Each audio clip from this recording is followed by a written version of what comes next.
Hello everyone and welcome back to Phoenix Wright Ace Attorney Trials and Tribulations. Last time out we did, what did we do? It's only been a couple of days. So we should be, well, clued in at least. Because we did the last stream quite late and now we're quite early in the week for doing this. So, without further ado, let's see if I can remember for a change. Right. Okay, and I think I gave the Maya voice to Maggie, didn't I? I don't want to. I sort of want to differentiate because if they go between her and Maya again, it's going to be a bit weird. Oh, I see. I guess I should have expected this. Nobody saw the other guy, huh? But he was there when I took the coffee over, sir. Scout's honor. Okay, I'm assuming that's going to be Gumshoe. So, Maggie,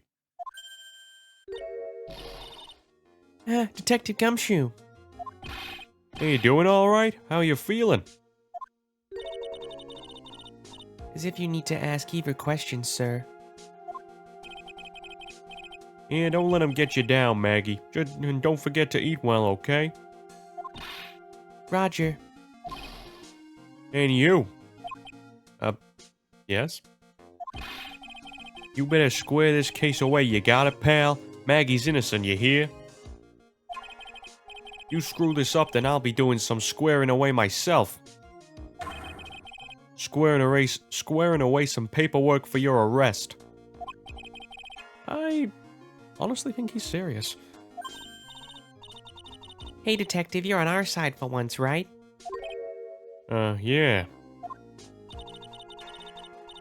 So you'll be able to help Maggie out, right? Really? Can you, sir? Of course. I got the situation under control. Good wing play, Maya. I'm gonna be the first witness on the stand today. Something I say doesn't mess with the facts, make sure you point it out, alright? Sure? Okay, we're forming a united front today, pal, you get me? Aye. United we stand, or we all fall. Can't tell you how grateful I am, sir. Always admired you so much, detective. No one can count on you. Looks like it should all go pretty smoothly today, huh? I can only wish.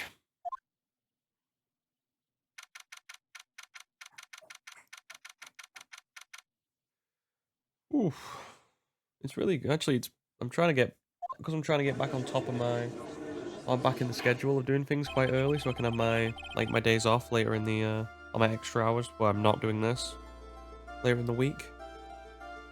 Oh, stretching. It was Sunday. It was a late night. Oh, I'm a little bit tired. But nevertheless. Court is now in session for the trial of Maggie Bird. Also, I've still got the remnants of my cough, so if I cough anytime, I do apologize. The defense is ready, Your Honor, especially since we're talking so much.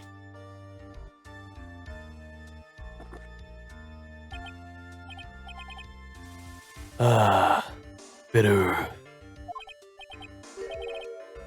Mr. Wright?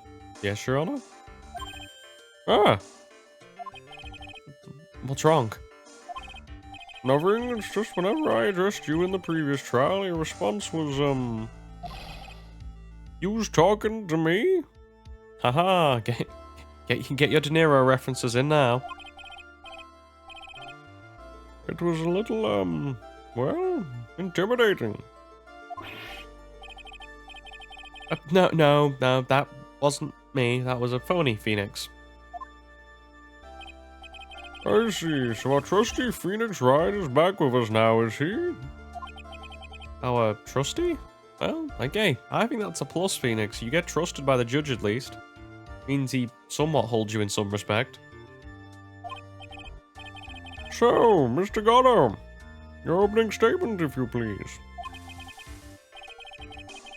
Mr. Wright, whether you're a fake or a real deal, We will find out soon enough through this trial today. Trying my hardest not to go into a Randy Savage impression. But I can already tell you I am the real Phoenix Wright. I wasn't questioning whether you are Phoenix Wright or not. I was questioning whether you had studied law or not. That's what I intend to find out. There's no denying it. Behind that mask is a man who really does hate me for some reason or another. As everyone is aware, the court has already given its verdict on this case once. Therefore, I won't stand for irrelevant testimony during this retrial. Nor will I stand for a simple repetition of the events presented in the last trial. Well, I'm not planning on repeating anything that phony me said. Trust me. Now then, Mr. Gatto, please summon your first witness. And Gumshoe went from incredibly confident to incredibly, well, what sort of a look would that be? Sulking? Downright downtrodden? Depressed? Let's start with the formalities, shall we? Name and occupation. Witness, state your name for the court. Eh? Oh, sorry, sir. My name's Police Department Detective. Occupation, Dick Gumshoe.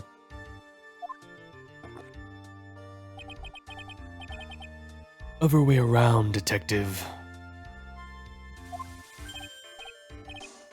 Oh, sorry. Anyway, I'm the officer in charge of this case since yesterday, sir. Since yesterday? Yeah, the guy who was on the initial investigation's tied up with another case now. I hope Gumshoe's really got everything under control for everyone's sake. I see. So, Detective Gumshoe, would you like to outline for the court the basic facts of this case? Yes, sir. The victim's name was Glenn Alk. He was a professional programmer. He was on the payroll for Blue Screens Inc., a local company. This is the victim's autopsy report. The court accepts this into evidence. Died of potassium cyanide. Time of death was between 1:30 and 2:30. That is quite a stretch in terms of a time frame, despite we know the exact moment he died. You know, literally by witness testimony. Well, I guess that's the best the guys can do with poisoning. And, here are the floor plans for the restaurant. When the incident took place, the victim was sitting right here. The poisoned coffee was brought over to him by the waitress. The waitress being the accused? Yeah. The victim died from poisoning almost immediately after he took a sip of his coffee. At the time of the incident, there were 2 other people in the restaurant. Mr. Gene Armstrong, the owner and chef, and a regular by the name of Mr. Victor Kudo.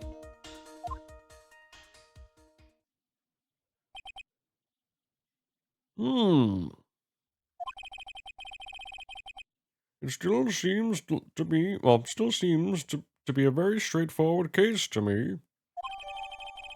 Okay, and floor plans, I like. I'm going to do some finger pointing later on with those plans. Come, detective. Take up this hammer. And nail the defendant's coffin shut with your own 2 hands. Now, Detective Gumshoe, let's have your testimony. Yes, sir. Good thing about using earbuds instead of headphones now, I get to, if my hair gets in my face, I can always just get my hat and put it on, and it doesn't annoy me anyway. It's beautiful. When the incident took place, the victim was alone at his table, sir. We understand that the guy, Glenn Elk, was listening to the radio at the time. Traces of poison were found in his coffee cup. And what we found was potassium cyanide. That stuff really packs a punch. And, it looks like Miss Bird might have, well, had some kind of a motive. Well, we're gonna have to press that, aren't we?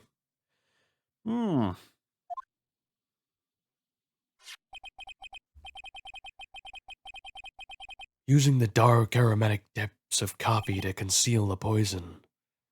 Classy lady. The facts of this case seem to be ironclad.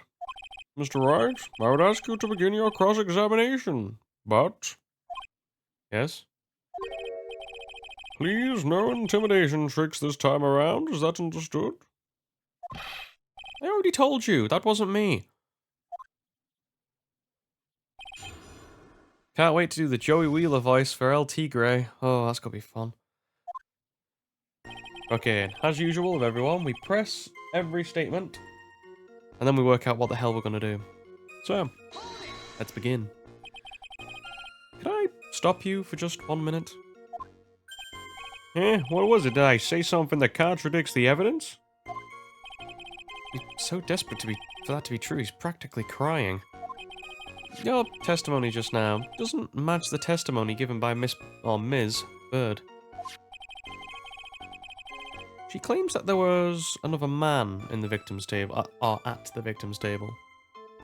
What did Nick do last time? It wasn't Nick, it was very heavily tanned Nick, who speaks like Joey Wheeler. Bada bing, bada boom. We're gonna meet him next time, don't worry. And I missed out on what Gumshoe was gonna say, but... What killer wouldn't say that when faced with a homicide conviction? Hey! Sadly, her testimony isn't supported by the owner or the other customer. Isn't that right, Detective Gumshoe? Yeah, it's true. There are two testimonies tie up on that. They both said there was no other guy at the table. What should I do? Should I press on this point a little harder or not? Always press harder. Table. Thank you. What did Joey Wheeler do? Allegedly, murder. Poisoned the guy. I mean, I don't know what Joey was playing at using poison. Could have just, you know, summoned his Yu-Gi-Oh cards and instantly won. Or just punch him, I don't know. We know Joey's got a mean right hook from actually beating someone up mid-duel with the Australian guy. I can't remember his name. One of the guys with in the Waking the Dragons arc. It was into Mai. He looked like Dan from Bakugan. Can't remember his name. Just the really annoying attempted an Australian accent. Well, maybe the other witnesses just dismissed him. Or just missed him. Perhaps their view of the victim's table was obscured in some way. That argument is as weak as the coffee at Tribulations, right? I have here in my possession a ticket. A ticket? Looks more like a photo to me.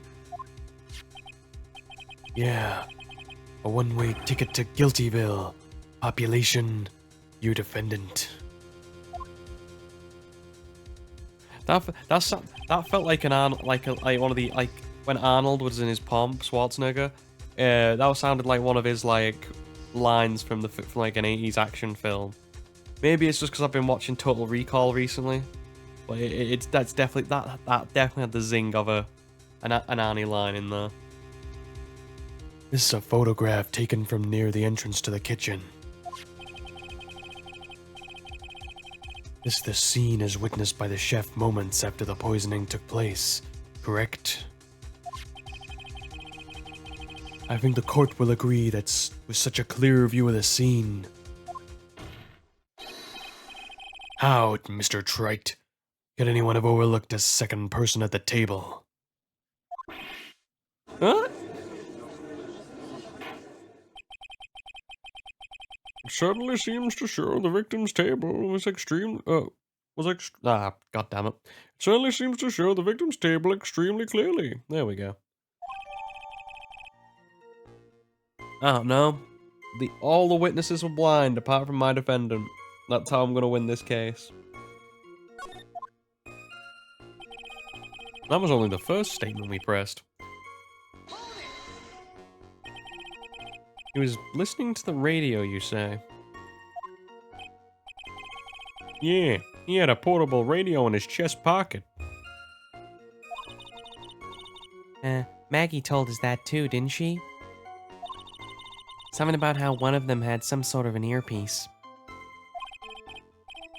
Should I press harder? Always press harder. Never not press harder. And what was it that the victim was listening to on the radio, Detective Gumshoe? Holding back a cough. Eh? How should I know? Thanks a lot. We are now one step closer in the middle of nowhere. This isn't going very well, is it? Detective, perhaps could you tell us a little about how the poison was used? Okay, I guess we're going on to the poison now. No things as of yet, but we shall see. So, traces of the poison were found in the coffee cup and nowhere else? Yeah, I'm not sure I get you, pal. Was the poison a liquid? Was it a powder? If I had to put it in layman's terms, I'd say it was a powdery substance. Not that I, do any of that at all. So the poison could have been in anything that was on the table. Salt, sugar, pepper? I don't think we have camera footage, do we? I just think it was more of a shot. Yeah, this was a shot at the crime scene rather than an actual live camera shot. Makes you think why they don't have footage in it. Well, you know, that'd defeat the point of these trials, and you proving such. Did you put salt and pepper in your coffee, Trite? I know of one person who puts the tiniest little bit of salt, and when I mean tiny, I mean tiny, in the coffee, just to sometimes to like balance the flavor. I don't know. I don't drink coffee. I don't know if it works or not. For all I know, that person is a raving lunatic.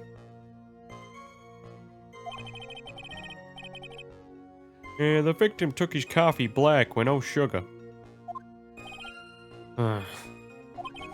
Seems that the poison could have only been in the coffee. What should I do? Always press harder. Are you absolutely certain that the victim even drank any of his coffee? Eh, what do you mean? According to this file, the poison was found in the victim's coffee cup. But what proof is there that the victim ever drank any of it? Hey, you're right. That's what I was thinking. In case you were wondering, the last objection was for the detective there. Eh? For me? Oh, hey, you're right. You must be fooling the court, but I'm not falling for it. If you have the time to waste, you have the time to present that piece of evidence. Come again? Oh, you're talking to Gumshoe, not me. I panicked then for a second. I was like, what? Presenting evidence? Huh? That piece, sir? Yes, that piece. Looking at Godot really wants me to get a turquoise button-up shirt now. And the arm things. I can't remember what they're called. Because damn, that man is stylish. I don't think I could get away with a visor. I think I could get away with a turquoise shirt. What piece was it again?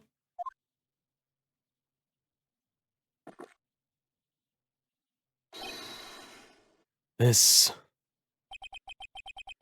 Should I be grateful this coffee is only hot enough to give me 1 or first degree burns? It's, to be fair, it's quite amazing that every time he hits Phoenix, none of it ever gets on his suit. It's quite impressive. Also, just that coffee cup is defying physics at the moment, because Phoenix is blinking and the coffee's moving. Maybe it's just like maybe it's like sheer pressure. Godot just throws the coffee cup so hard that it creates like a vacuum on around Phoenix's head. Charisma. That's how Godot. That's how everyone gets away with everything in this courtroom. Have you seen the judge? We can bully him into getting a certain verdict. We've all done it. Every prosecutor's done it. Witnesses have done it. Phoenix, when he's had the balls, has done it a little bit. So, you know. Nah, it's like a, you know, like how I don't, I'm trying to think how to think of it in a science term. If like he chucks the coffee cup so hard that the air gets sucked into the coffee cup and creates a vacuum, and because of it, it's stuck to Nick's head because of this the s- like the suction. A bit like how um a bit like how you get those like like those things that hang on a wall, the suction cups. But anyway, enough about the physics of how coffee cups can remain on heads. Now I remember. It's, yeah, the, victim's coffee cup. Also, are you going to argue with the man who's got a visor that looks, well, I was going to say it looks like it's got, like, an axe on either side, but, I don't know. Are you going to argue with the man? Look at him. Look how he's dressed. You gotta respect a man who dresses like that. And the fact that he pulls it off as well, you know, it is what it is. Yeah, the victim's coffee cup. Take a good look at the rim. Oh, it's unmistakable. There clearly is a coffee stain on it. Can you prove that he drank from it? Conclusive proof that the victim did drink the poisoned coffee that was in this cup. The cup you just got in your hand, or the cup that you've just give to the audience? Oh, never mind. Well, that's what I get for talking. Missing dialogue. Yeah, for the record, the only prints on the cup were the victims and the defendants. So the dude used gloves. Duh. Upon further investigation of this cup, we found a certain, chemical substance. Well, I was gonna say, was it drugs? Potassium cyanide, I've heard of that chemical before. Exactly how strong is this poison, detective? It's, well, the stuff's lethal. Eat too much and your history. How much is too much? The lethal dose is 0.2 grams. That's enough to finish anyone off. 0.2 grams? How much is that? Tiny. Sprinkling of sugar? You know when you swab your ears for earwax? Yeah, about that much. Lovely. Lovely comparison. Earwax, huh? Sounds like something Gumshoe's got an abundance of. Oh, damn, Phoenix getting in his jabs. Even though we're on the same side for a change, but okay. Such a small quantity of poison could have been concealed anywhere. Well, it's not like they do customs checks at a cafe.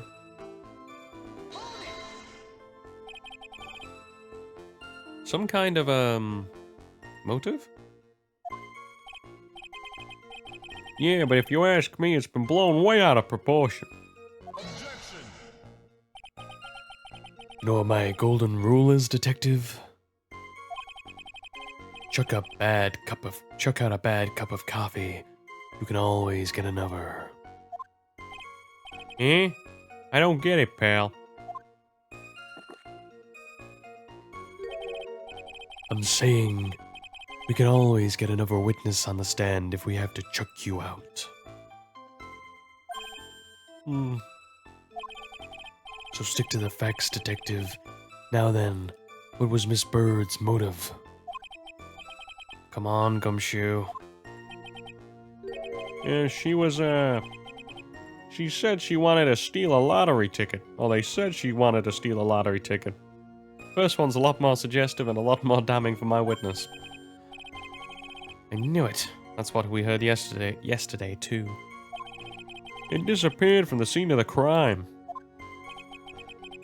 And it wasn't just any lottery ticket. It was the winning ticket for $500,000.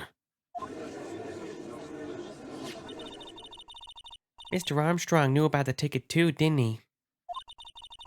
But he stole the wrong one.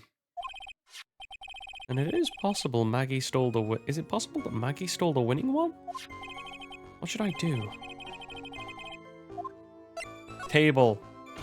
Yeah. Wait a minute. The mere fact that the lottery ticket disappeared in no way implicates my client. Huh. Stupid Phoenix Wright. I have here in my hand the very ticket in question. That's right, I stole it. I'm the killer. And that's the $500,000 lottery ticket? Can I, potentially have that after the trial? For no particular unsuspecting reason? Yeah, one of the female officers found it when she was conducting a search. Why do you have to mention that she's female? Oh, that makes more sense. Of the defendant. What? Hold her. Huh. She's quite a lucky bird, our little waitress. You will submit that ticket as evidence to the court immediately. I better keep an eye on that ticket. The way the judge's voice is quivering. Hey, if he wants to if he wants to declare my client not guilty for $500,000, I'm not saying I can be bribed, but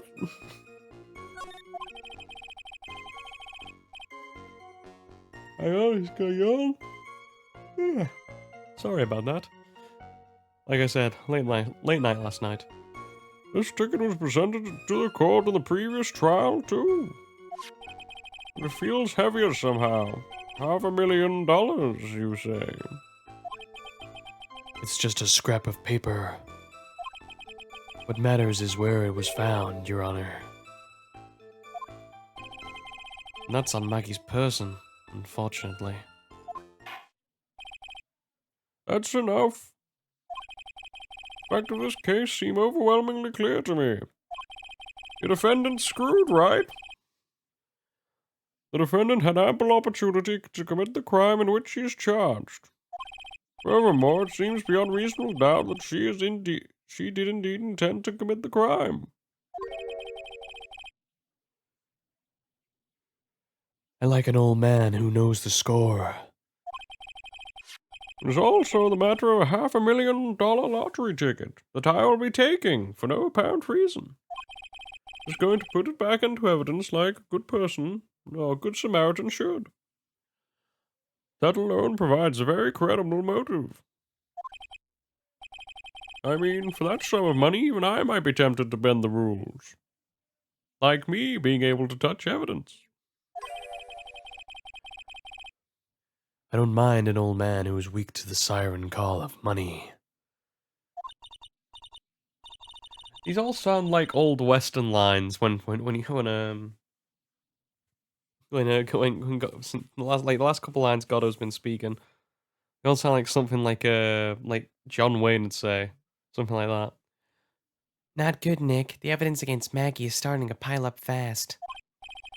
Yeah, that's because the court has ruled guilty once already. I'd say it's about time to wrap this up wrap up this repeat performance. With one final, decisive piece of evidence.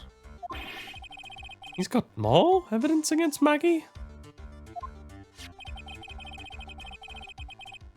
This is the apron that the delightful Miss Bird was wearing at the time. Wow. She's not the cleanest apron I've seen. That stain, it looks like... Can't be blood, can it?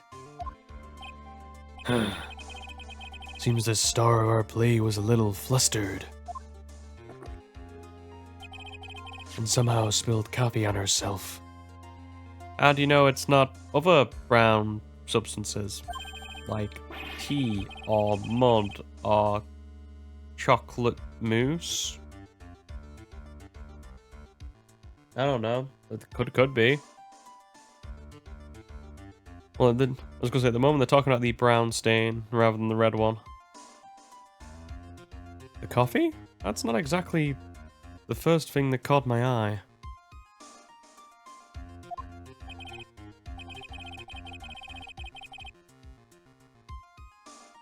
Of course, the coffee stain isn't the most interesting thing about this apron. I'm sorry about that, I just had to clear up a cough. No, there's something else that stands out even more. Something else? I presume you mean... Of course, I'm referring to the pocket. The pocket? A search carried out right after the incident uncovered this. Potassium cyanide. The very poison used by the killer was in her apron pocket. Well, either she's the most stupid killer ever, or this is just... Yeah, fair enough, she's guilty. At this point, even I'd be like, okay, and she's either incredibly thick, or just incredibly dense, or, you know, she's just guilty as charged. A pocket of poison in Maggie's pocket? Yeah, and Maggie's fingerprints were the only ones on it. What? Well, we're in deep crap now. Hold on. The court will accept these items into evidence. Apron worn by Maggie has a small pocket but big stains. And potassium cyanide added to the court record. There's something that's still been bothering me, Mr. Gatto.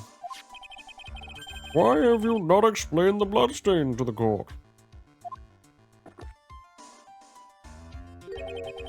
Bloodstain? What bloodstain would that be? Don't play games, prosecutor. The blood-colored stain that's smeared all over the apron. That's ridiculous. No one ever told me about anything about a blood stain. You don't need to be told. Just look at it. Well, detective, could this stain really be blood? No way, sir. It's just ketchup, sir. Called it, didn't you? Well done, Shoxy. Ketchup? I mean, although, what other substances could it have been, in all honesty, apart from blood or ketchup? Maybe red food coloring? I don't know, if the guy's baking a cake. She must have gotten some on her apron while taking someone their breakfast that day. You could have spoken up a little sooner, Detective Gumshoe. Pull a stunt like that again and I'll have you drink 17 cups of ketchup, witness. I know everyone knew what it was already. Or I thought everyone knew what it was already. I haven't seen anything yet to make me doubt the last ruling I made on this case. Oh, so he was the judge in the last one as well. Well, that's a positive. The motive, the opportunity, and the supporting evidence, they've all been clearly established. Well, Trite, seems you really are a phony after all. You really know how to drive a man nuts. Witness, please continue with your testimony. Describe for the court the crime scene and the findings of your investigation there.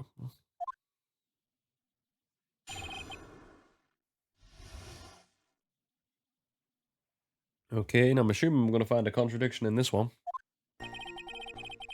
Yeah, the crime was reported at 2:25 by a kind of scary old man, sir. Damn, Maggie looking kind of cute there, not gonna lie. That side angle really does her a benefit. Poor Maggie had passed out from the shock. Must have been real tough for her. The victim didn't have any identification on him. But we figured out who he was pretty quick, and then the investigation went smoothly.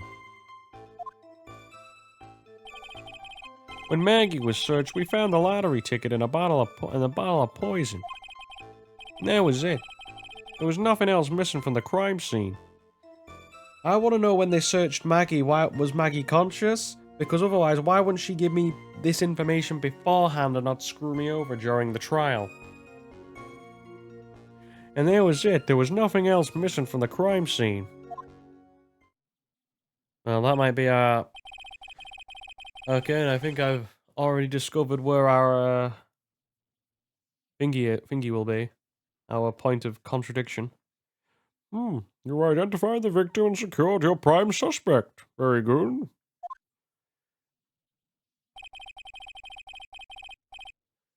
Last chance to convince the court you're a real lawyer, Trite. Don't count on any more cross-examinations after this.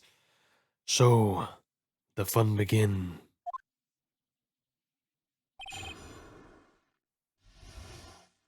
Alright then. As we know, press every statement, see where it goes. Scary old man, Detective Gumshoe? Yeah, he's an old man who's a regular of the restaurant where the incident happened.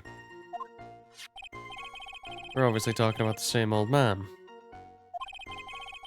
Officers were dispatched right after the report came in, but the old guy still made a fuss. What took you so long? Then he hurled abuse at me, and seeds. Seeds. It was nothing. Or, it was nothing. I caught each one with my teeth. I guess not even the mighty Gotto can avoid being attacked by that guy. The old man was the only other customer in the place at the time. He took his time finding a payphone apparently, so he was late reporting the crime.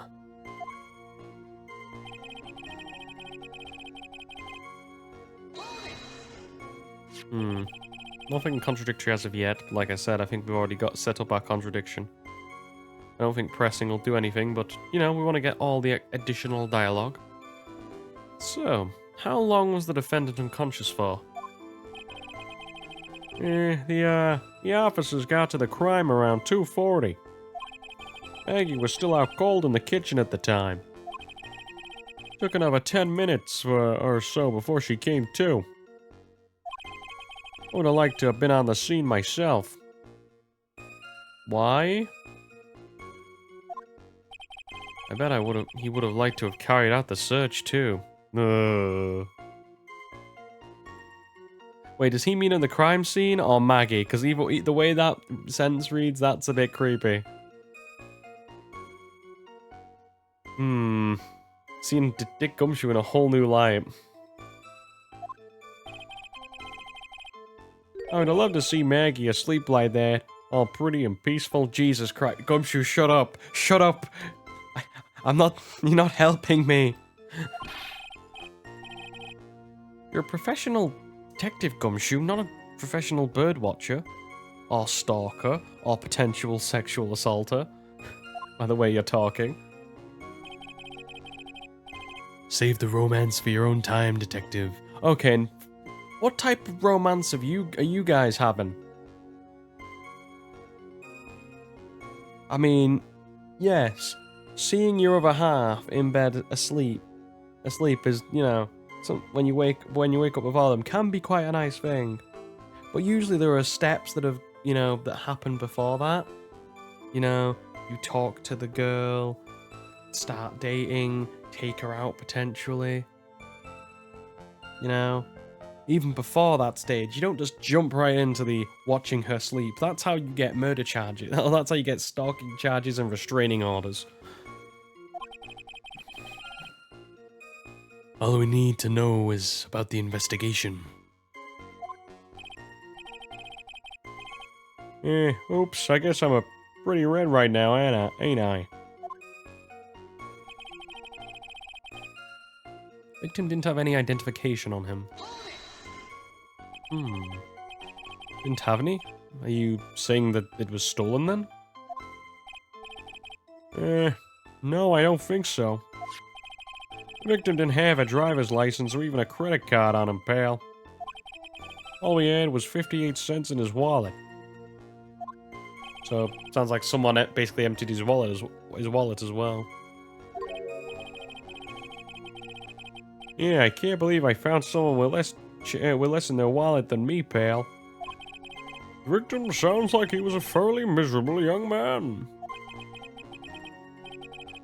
Was some kind of outlaw. Why not give him a bit of an edge? So yeah, I like that. Rebel society.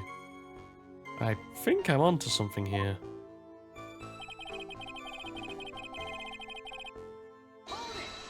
Okay, we might have to press back on that.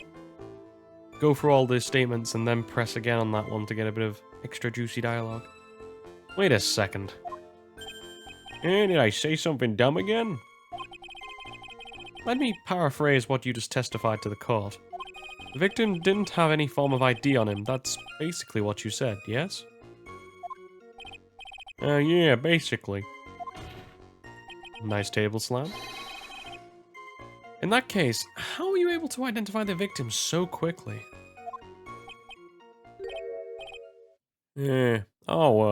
That. So, he sold it down. He's got the whole sagging shoulders and puppy eyes thing going.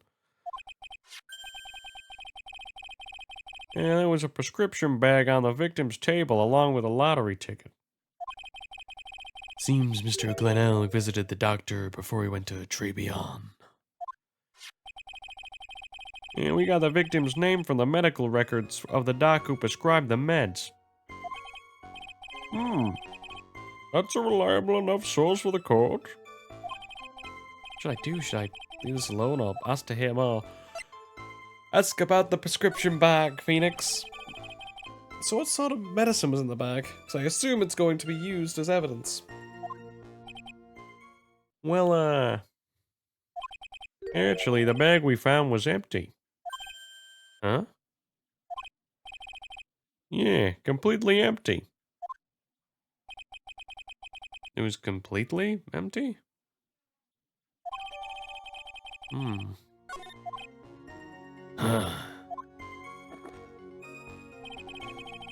You're entering an empty paper bag as evidence? Desperate are you, trite? Yes, I'm going to use it to suffocate you if I lose. Now, what happened with the investigation after that, detective? Okay, and do you want to go back and try and get the other dialogue? Well, I guess we could learn about his health insurance. Nope. Yep, okay, never mind. Cool, I asked the right question. Guess we can't ask about his health insurance, you know? Did he have a good plan? Was there dental? This is in America, so it's a bit, you know... I'm not clued in on what the American health service is like. Apart from expensive. What did he... Okay, but anyway. Well, the defendant had been passed out for a while, correct? In that case, isn't it possible that someone planted the evidence in Maggie's pocket? Hey, yeah, you nailed it, pal. It happens to me all the time. We had a department party the other day, and when I got home, I was wearing the boss's shoes. Keep up that crazy testimony, detective, and those shoes will end up down your throat. Sorry. So, Trite, someone planted the evidence in Maggie's pocket? That's a pretty bold statement. Care to back it up with some evidence? Well, I'd love to if I had any. Appears you have no evidence to support your theory, Mr. Wright. Continue with your testimony, witness. And, that was it. There was nothing else missing from the crime scene.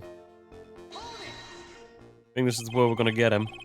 So, $500,000 lottery ticket and the bottle of poison were accounted for. Yeah. Interesting. True that the two items are accounted for. Wasn't there another lottery ticket that was stolen that day? Oh yeah. The one the restaurant owner took. You won a whole dollar with it. What a lucky guy, huh? And they're just gonna let him get away with it? Well, it is $1. But to be fair, if you want people to respect the laws, you should enforce the small ones as well as the big ones. It was just $1, detective. I guess no one cares when it's that little, except for Gumshoe. Well, you know, if you said, do you want a pound, I'm not going to deny that I would take a pound coin. I don't find a hole in his testimony. The judge is going to hand down his verdict. Gumshoe isn't giving us anything to work with. We can't find any more contradictions if he doesn't give us something. Yeah, that is true. But Maggie and Gumshoe are, like, Dumb and Dumber. Our only hope is that they were so dumb they missed something obvious. Come on, Gumshoe. Be the dumbest you've ever been. Brilliant. I just need to check some evidence. Right, I was going to say I know what the contradiction is because in the picture I used for the thumbnail, for the last stream, there was something in that picture, but I guess those people or these guys don't know that yet. So I guess that this has to be the statement, and I assume it would be this would be the prescription bag we use as the evidence because there is no stuff inside of it. Danke. Detective Gumshoe, I think I should point something out to you. There is just one small contradiction in your testimony. Oh, finally. I'm getting all anxious just waiting, so hurry up, will you? You testified that nothing else was missing from the crime scene. However, this prescription bag you mentioned was empty. Did the officers recover the medicine from the scene of the crime later? No, they didn't. The victim was given a prescription right before going to Tribulations. Where then did the medicine disappear to? You, are too cool, pal. I'm trying to think if because just looking at Godot's image then, on a side view, I'm trying to think who's the most stylish, like, attorney in the whole of the Ace Attorney franchise. Because, I mean, Godot's gotta be up there. I mean, Edgeworth is nice, but you'd never catch me dead in one of those, I can't remember what they're called, the frilly things at the front. I guess I do like Phoenix's suit in Apollo Justice, well, not Apollo Justice, in, Dual Destinies Onward. I do like the fact he gets Phoenix, he still basically has the same suit, but he gets, he unbuttons the the jacket and has like a light blue waistcoat, like a pale blue waistcoat, and then he tops it off with my favorite thing of all time, which is the man has a pocket watch, and I think that might tip the scales for me. I'm a sucker for a I'm a sucker for well, I don't even know if it's a pocket watch. He has one of those things that I can't remember what you call them. It's like a chain that goes from usually your waist to the pocket to your like chest pocket. It's a really nice look. Anyway, enough about fashion tips with me. Indeed. Due consideration was given to the victim's prescription in the previous trial. Witness, why do you always overlook such vital piece of evidence? Aha! I don't need... My evidence was the lack of evidence. Big brain Phoenix got him getting himself out of a hole. I guess that's the most careless thing I've done so far, huh?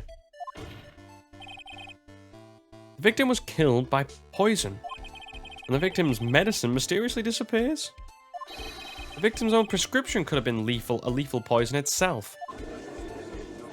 And here's where Goddo comes in to basically crush our balls on that one. I'm expecting it. Anytime now. Holder. Well, Mr. Goddo, what have you to say to this? That's all. What? Read for the court the name of the, clinic on the prescription bag, if you will. Oh, we're going back to Hottie Clinic, probably? Oh, do we have to talk to that guy again? Ah, brilliant. What's the name? What's the clinic's name got to do with anything? New ear... Oh, god damn it. If I get this right on the first try, I'm gonna be so happy. Otolaryngeal... Crap.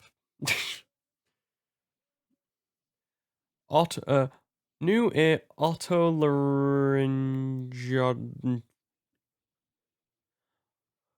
otolaryngological clinic.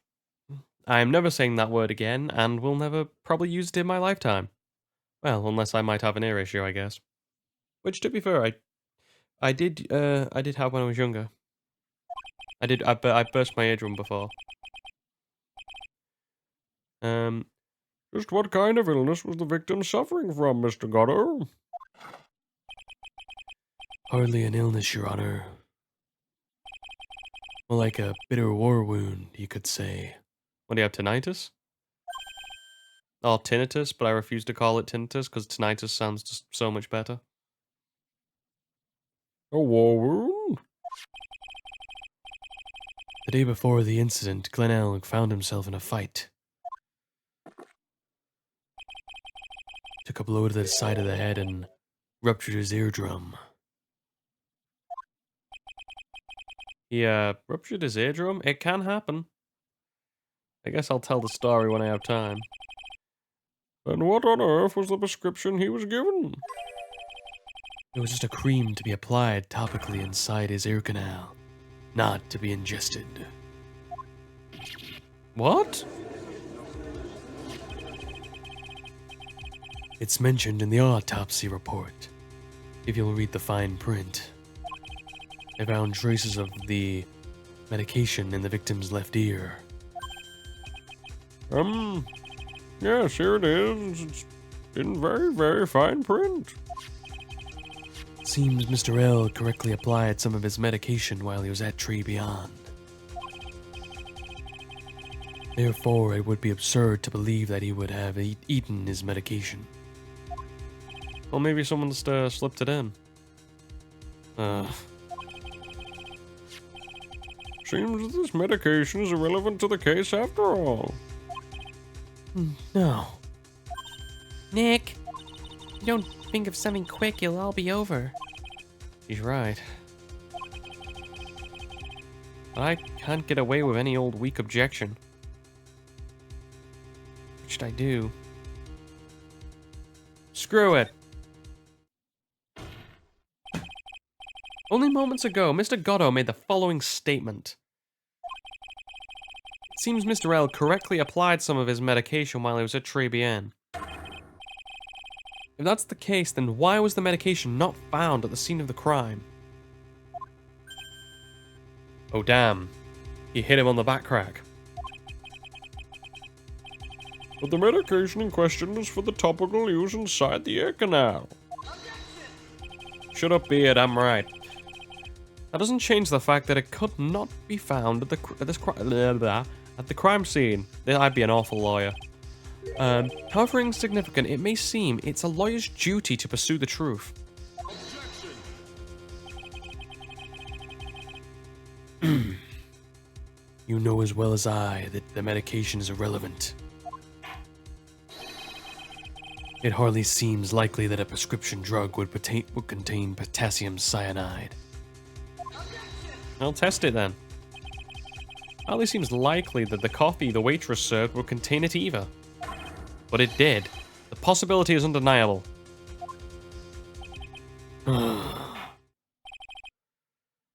That's enough. Mr. Godot, is the detective the only witness the prosecution wishes to call? Mr. Godot? I got my own witness I'd like to call, sir. The old man who was there in the restaurant on the day of the murder. Oh, Kudo, this is gonna be fun. The pigeon here. Very well. The matter of this disappearing medication seems little more than trivial at best. However, it wasn't explored at all in the previous trial. That is something that bothers me. Yay, good job, Nick. Why is it that the characters always look better from a little bit of a side angle rather than head on? Like Maya usually that doesn't look like that. Looks, I don't know, softer than she usually does. The court will adjourn for a 10-minute recess. After then, we will hear the prosecution's next witness. Can't see anything anymore. I suppose this means I'll just have to finish you up in my last 6 cups. Court is adjourned for recess. But yeah, when I was, I have burst my eardrum before. It's not fun. I did it when I was very young as well, so I had to go to I can't remember most of it because I was that young. I was in primary school, but I remember the only thing I can remember is going into this there was a it looked like a recording booth, coincidentally, um, and what it had, it was like a 1x1 with a lot of padded foam in the whole the whole cuboid sort of thing. Basically, so like no sound can get in, and you put on these headphones, and you get like this thing with thing with a button. It kind of looks like a Wii nunchuck, but instead of a joystick, it's a button. And basically, they play. It's basically just the final stages to show because your eardrum, if you burst your eardrum or rupture it, it can heal. So to test your hearing, they play sounds through the headphones that they'll give you, and you have to press the button when you hear a sound, and that's how they tested, how well your eardrum's doing. Anyway, enough about my medical history. Phew, that was close. Tell me about it. I nearly died in there. That's my line, sir. No, it's my line. Well, I think I really did die a little bit. Technically, if you turned into me, you would have died. Looks like we nearly all died in there. Can't believe Detective Gumshoe. How could he betray us like that? Huh? He said he'd help me. He totally set me up. I don't think he meant to do that, Maggie. He was backed into a corner. I mean, the guy's got to do his job, right? You know, being in a court of law and telling the truth. That's how you blow someone off. You know, we want people to lie for us in a court of law, because that's how society will stand strong. It's okay, I know all about lies and betrayal. I've had them my whole life. But it really hurt this time. It felt like someone punched me hard in the stomach. I hate that guy. I don't want to ever see him again. Oh, Gumshoe.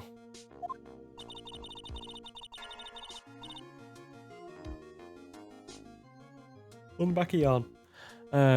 So the next witness is gonna be that old guy from the park, right? Yeah, Mr. Kudo, lover of waitress outfits and projectile seeds. Well, if that's what you're into.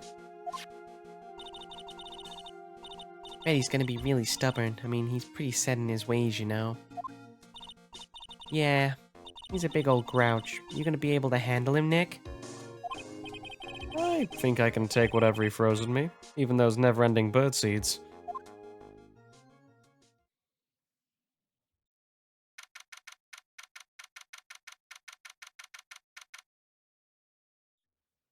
Okay then. Let's begin.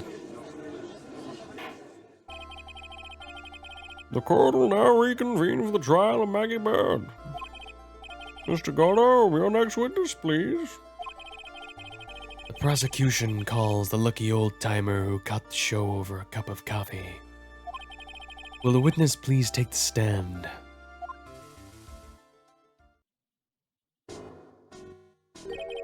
Again, this music to me just sounds like Mystery Dungeon background music. It's got like you know, like say you're like in a mountain, something like that. It's got this type of vibe to it. Name your occupation if you don't mind. No, name an occupation if you don't mind. Damn, what voice did I give him? I think I remember. The name's Victor Kudo, born and bred in the land of the rising sun. Honor and duty are what make me. Mind you, I can be quite emotional at times too. We don't need to hear about that, Mr. Kudo. Just tell the court your occupation. My occupation? Yeah, listen, young'un. How much call do you think there is in a kimono embroidery here? Don't know what that means, but okay. Kimono embroidery? That's what I do. Or back in Japan, I embroidered family crests on kimonos. My ancestors were embroidering kimonos before this country even existed. Well, to be fair, the United States is what, 250 years old? 1776? I think that's right, isn't it? When America was founded? Pretty sure. I don't know. I try and brush up on American history as, you know, briefly as I can, because history's interesting. And American history has got a lot of interesting stuff in it. Whether it be the war that got them that freed them from us, or Civil War, or even just stuff like JFK getting, you know, the JFK assassination, stuff like that. I'm a sucker for a conspiracy theory. I just like learning about stuff, I guess. Wow, real craftsmen. They're a dying breed. Hey, maybe he could embroider my costume sometime. Anyway, like I said, there's not much demand for that kind of thing here. I mean, I think you'd be surprised. Probably go to like somewhere like Chinatown. Or, you know, you can get embroidery somewhere else. You could probably translate that skill into embroidering on other things. I don't know. I do apologize. Keep yawning. Oh, like I said, late night. So I had to take a job working at the cash register at a burger joint, pretending to smile.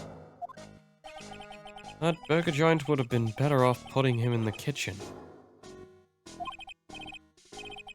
Now then, witness, were you in the restaurant at the time of the incident? Oh yeah. I was eating some seeds over a cup of Javasino. Seeds? What do you think these kind are, I see. So you saw everything that happened, Gramps. Did I? Oh yeah. Yes, I did. I saw it all. And please tell the court. We're all ears. Sure, sure. I'll tell you. I'll tell you every last detail. He's really getting into this.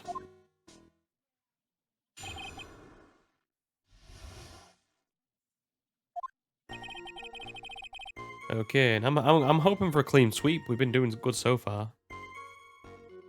The young man was reading the sports paper.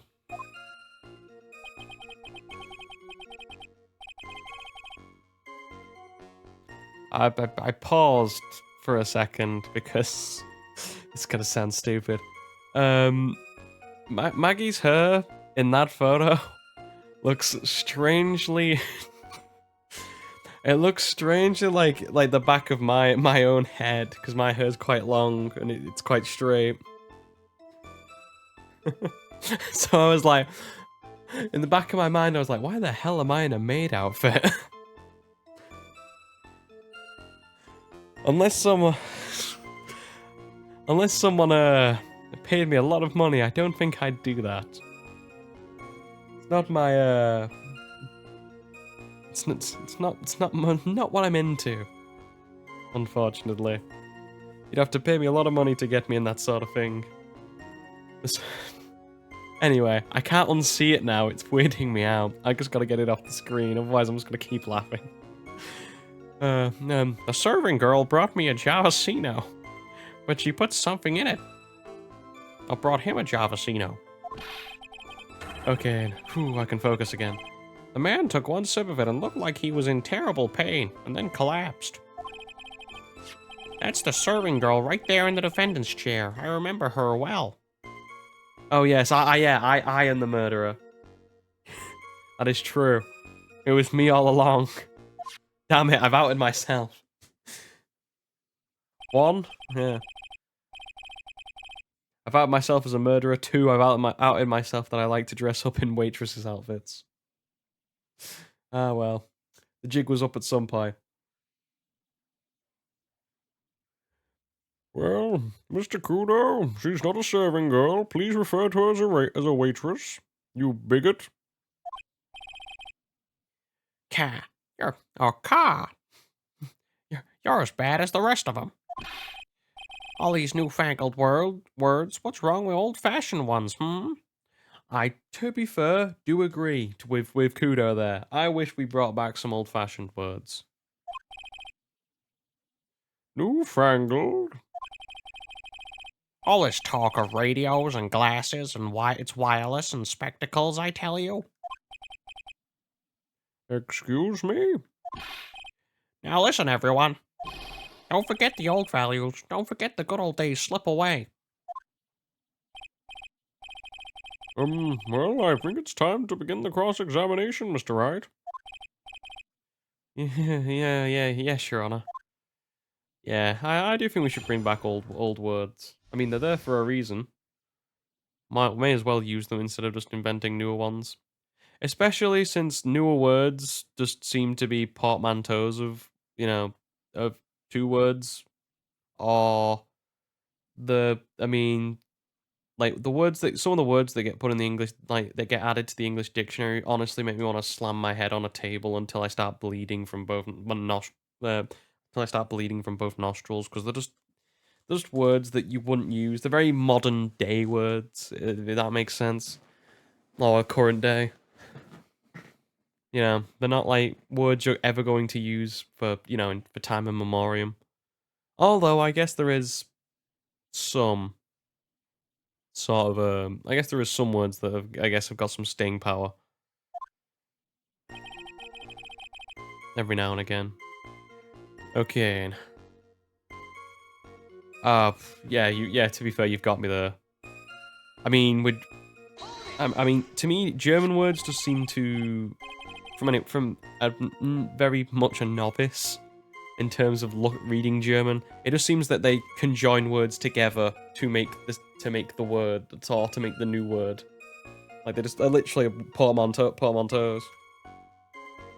And that's literally how your language is. And I'm like, okay, I understand. I mean, hey, it must be easy to pick up in terms of learning it, I assume.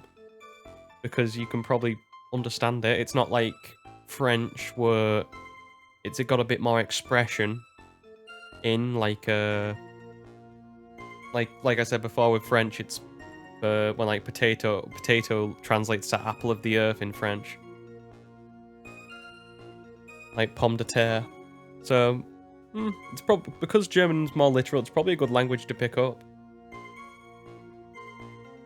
Anyway, so you saw the victim then, huh? You saw Glenelg? I wanted to know if Gutson Braun had retained his championship or not. So he was looking at the sports paper the victim was reading, huh? At the location in question, there are partitions between tables on the same side of the restaurant, right? So what if there are? If you say that you could see the victim, that means you were sitting at the table on the other side of the restaurant, correct? Well, technically, he could have, been looking from that one that's diagonal from where the victim was killed and be sat in the furthest chair from the victim. That could work, but okay, and I'll allow it. Car. Or car. Because he likes birds, I guess. In more ways than one. I go to that place to drink Javasino. I don't go to sit. I don't remember which table I was sitting at. You mean you go there to ogle the waitresses is probably a better term. I mean, the internet, if you can go to I was gonna say, if you can afford an internet connection, there's a whole world of where you can see pretty much scantily clad women in waitress costumes. It's everywhere, and it's free. And I'm not getting into it. I don't know why people pay for OnlyFans. It really does my nut in. I'm just like, okay, so you give people money to see pictures of this one particular person, when you can just go online and find it for free, basically anywhere. Because Rule 34 there's a reason for that. There's a reason it's a rule. It galls me for some people. Anyway. A serving... Oh, no, I've already read this. Never mind. Don't need to say it again. Mr. Kudo, this is a very grave accusation. Are you sure about what you saw? Victor Kudo never makes mistakes. I dot every T and cross every I. I see. My eyesight's fine. The doctors said I only need spectacles for reading and driving. I bet his eyes are the only really fine thing when he's scooping out for a waitress. Oh, he's scoping out a waitress, sorry. Nah, I mean, what is it today? We've got Gumshoe we've got Gumshoe watching people while they sleep. This guy's perving. This episode's in the gutter already. And I saw what the serving girl put into the Javasino as well. I bet I know what's coming up, and something tells me I'm not going to like it. Your Honor? We need more clarification as to what was put into the victim's coffee. It's the maid outfits. Yeah, it's the maid outfits. We've all been turned. It's just changed everyone into complete degenerates. I'd like to ask what the witness to add what he knows about this into his testimony. I agree. Witness, will you enlighten us, please? Sure.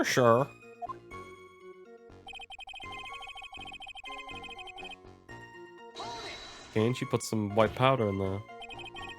Did she really put that into his coffee? You doubt me, boy? She took out some small brown bottle and sprinkled it in. Couldn't she have been adding sugar? Sugar in a small brown bottle like that? Like that? Witness, could you please describe the bottle in more concrete terms? A bottle like this, perhaps? Good work, Goddo. Give him no chance for doubt. Don't let him describe anything, otherwise he could have, you know, got other ideas and potentially give me an out. Oh, there it is. That's the one. That's the bottle of potassium cyanide, I presume. So what did the accused put into the coffee? I think it's clear, don't you?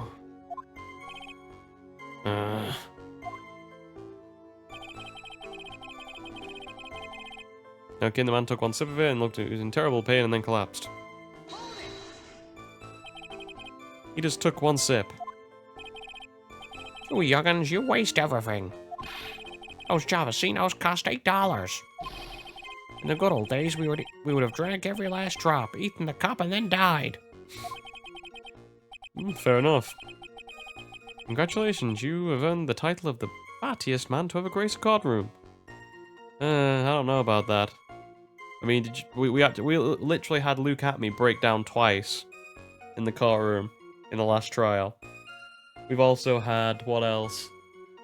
We've had Mrs. Oldbag, who is, you know, a nutter. We've had Larry, who is, you know, Larry. Doesn't self-explanatory. Anybody else I'm forgetting? Who's an absolute grade A nut job? So it was an immediate death. And well, with potassium cyanide, I suppose that's possible. Oh yeah, he slumped over without so much as a twitch. I felt the Javacino I just drank turned sour in my stomach. It's an assassino. Oh yes, I know that feeling. Yeah, but how many assassins do you know that wear maid outfits? I mean, Agent 47 doesn't wear a maid outfit. Not that I want to see that. That's That's ruined the Hitman series for me. And the witness? I presume she is...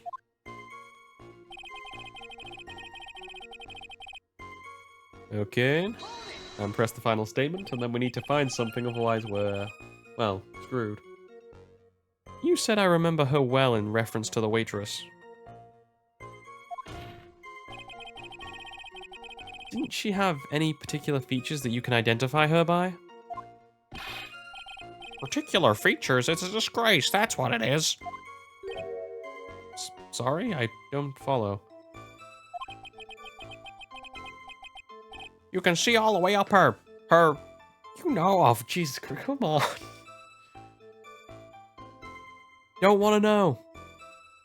Don't want to know what you can see all the way up her.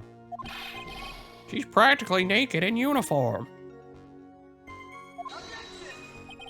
I mean, have you been to some in America? They have Hooters, and they deem that legal. I mean, you would never get like I don't know if there's one over here, to be honest. I hope not. I'd like to think the British have higher standards, or at least have, you know, some form of like chivalry and being modest, I guess, in some form. But you know, I'm not putting our country over anybody else's. Not at the moment, anyway. We are in the I think most of the Western world's in the crapper at the moment. So, the particular feature you recognize about the witness is her outfit? But anyone could just wear a uniform like that, even me. I'm going to... Okay, now that that's been said, that's definitely somewhere on the internet. Mr. Wright, please spare the court for any further mental anguish from that image. Don't get all excited, Nick. You gotta keep yourself together. I guess I did get a bit carried away there. Caw. Or caw! I need to remember to do caw, because these birds. There are other things I recognize about her, too. He seems pretty sure of himself. What should I do? Press him. This is going to be the statement we attack like a vicious hound. Sure, you saw a witness take the coffee over to the victim. I'm sure you saw the witness take a coffee over to the victim. But what matters is whether the waitress was Maggie Bird or not. Quite right. Mr. Kudo, these are the features that you recognize about the defendant. I would ask you to add them to your testimony. Sure. There's a ribbon in her hair and her apron straps were loose. Well, now at least we know where he was looking. You do seem to remember several details about her appearance. But what about the most crucial detail of all? Her face. Caw! As if I wouldn't remember that. The witness noticed the straps of the accused's apron. He's unlikely to make a mistake about her face. That's right. I can even tell you the color of the ribbon in her hair. It was red. So you see, there's nothing wrong with the witness's eyesight.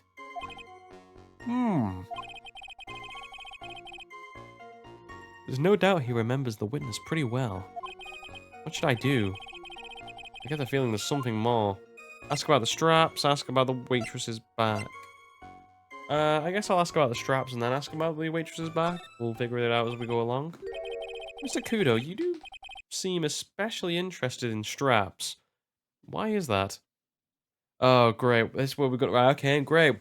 We've moved from, you know, dress up to BDSM. Brilliant. What? Ribbon in her hair, the straps on her apron. What's the fascination? Phoenix Wright just slams on the table. You will tell me your fetish. Fascination? People have all kinds of fetishes, Trite. We don't need to embarrass the witness. Listen, you young upstarts, I haven't got some sick strap fetish. It's just Phoenix pointing him. You will tell me. Is there any relevance to the witness's unusual love of straps, Mr. Wright? God damn it, I did... What did this game get rated when it first came out? Someone please look that up for me. Okay, sorry, I just can't take this seriously. Oh, god damn it. Alright, I was trying to get a look. I wanted to see if there was a picture of Maggie's straps.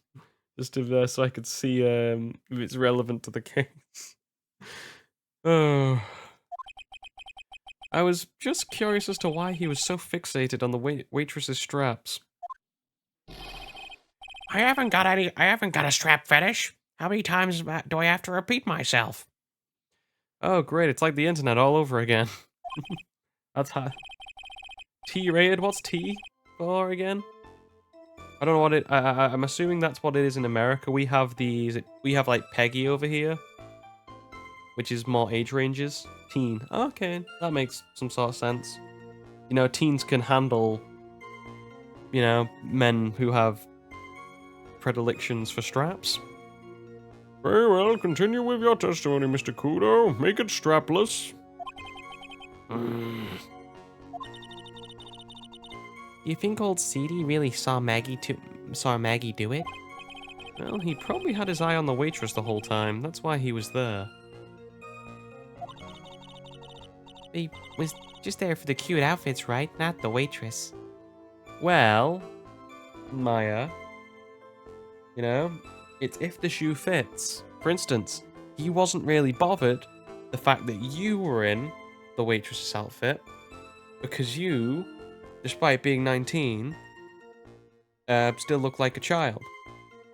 Where if your sister was in it, then that's a whole nother talking point. Do you see the difference? I guess. She makes a good point, though. Hey, did I just say something clever? Not particularly. I wonder if the waitress, Mr. Kudo... I wonder if the waitress, Mr. Kudo, saw really was Maggie. Did you ask Maggie if she served him the coffee? That's what we have to figure out, Nick. Nah, can't see anything of that. Can't see anything wrong with that.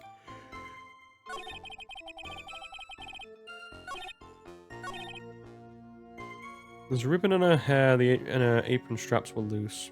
Let's see if I can get anything else on this.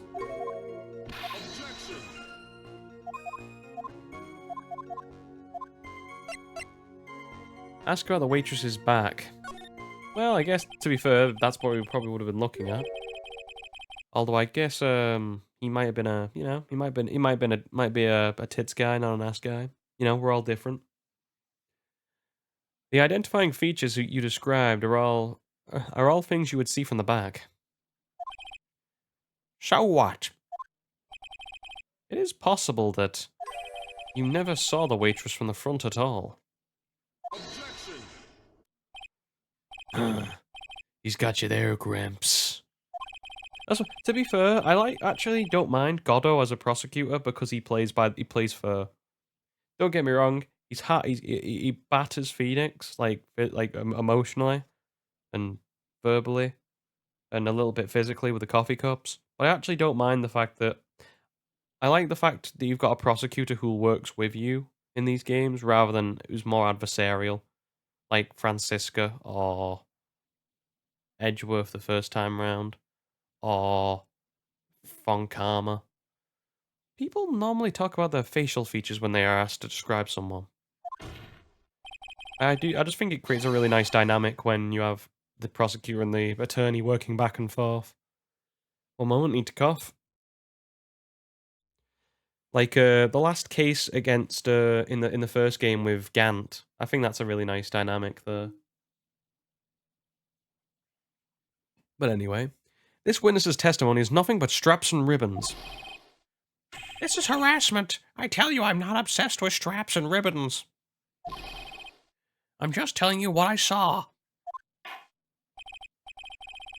Mr. Kudo, the court requests that you add details about any identifying features that you observed from the front, that is, to your testimony. Sure. This old man's testimony is getting longer and longer. Kinda like something else when he goes into Tribulations. Am I right? And that'll be my and I'll take my leave. And if I can't find a hole in it soon, it'll get even longer, I bet. God damn it. I made it worse.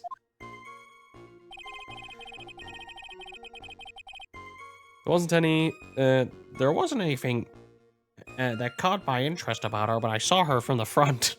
Oof.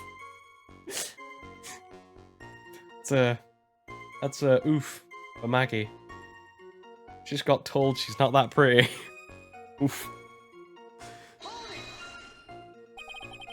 Imagine getting dragged into court and being like as a suspect of people just like outright tell you that you're ugly.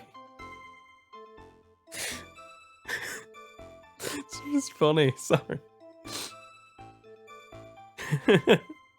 Can't help it. Oh yeah, F's in chat. You didn't find anything to be distinct, but you did clearly see the witness's face. Yes? No question about it. I didn't come this far to back down now. Victor Kudo never backs down. That's not the answer I was looking for, but okay. This has turned into a matter of pride for old Seedy now, I guess. Well, prejudice went out the window a long time ago. I wonder if he really did see Maggie's face or not. That was Maya, never mind. Like I thought, we need some concrete proof of this. Proof that the old guy didn't see the waitress clearly from the front. You think old Seedy really saw Maggie do it? Well, he probably had his eye on the waitress the whole time. That's why he was there. Right, I think I know what this is. It's clearly this. And because he didn't see her from the front, I'm assuming... Well, the obvious thing with Maggie is her glasses, so I'm going to present her. Just pick up Maggie from the defendant's chair. Bonk. And then be like, huzzah! No, that wrong. Oh, okay, fair enough. Your Honor, that statement contradicts with the evidence. It does. I don't see anything contradictory. Huh? Really? Objection denied. Try to think before you make accusations, you stupid moron. Whoops, that did not go well. Oh, I think I know what it might be. Is it the apron? There we go. Second time. It's, you know, had to get the old noggin jogging. Mr. Kudo, I would like you to please take a look at this. Car. Oh, car. That filthy thing would suit filth like you just perfectly. Oh, god damn it. Stop outing me as wearing maid uniforms. I do not do that. Actually, reminds me of what my grandson looks like, just after he's done eating. Well, I'm glad it was that and not in a maid uniform. Otherwise, well, I mean, if your grandson wants to be a femboy, go for it. I can't stop him. But I will reserve the right to mock him for it. Have you ever seen this before? Of course I haven't. You think I'd forget something as dirty as that, hmm?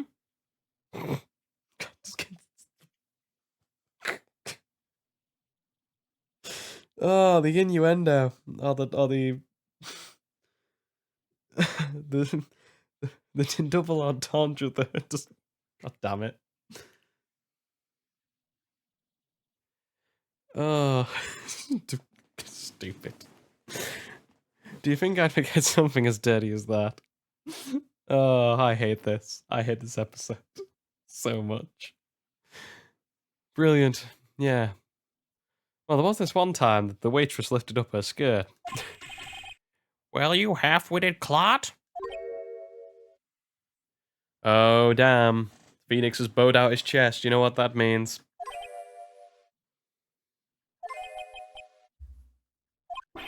What? What is it? Ever since I said you half-witted clot, there has been an eerie silence in here.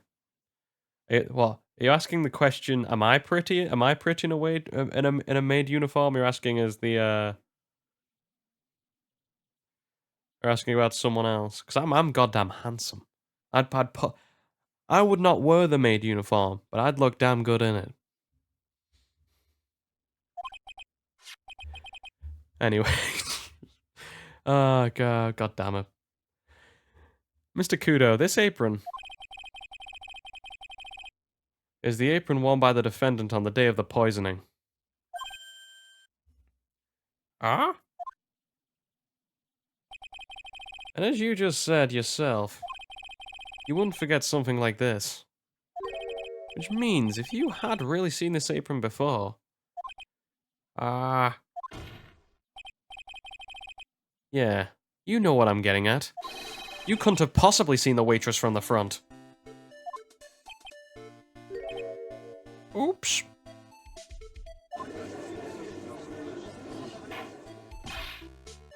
Witness?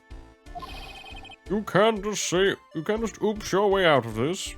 I've just noticed as well that he doesn't seem to have any shoes on. Looks like he's wearing, like, spandex. Well. Looks like we finally have a genuine trial on our hands.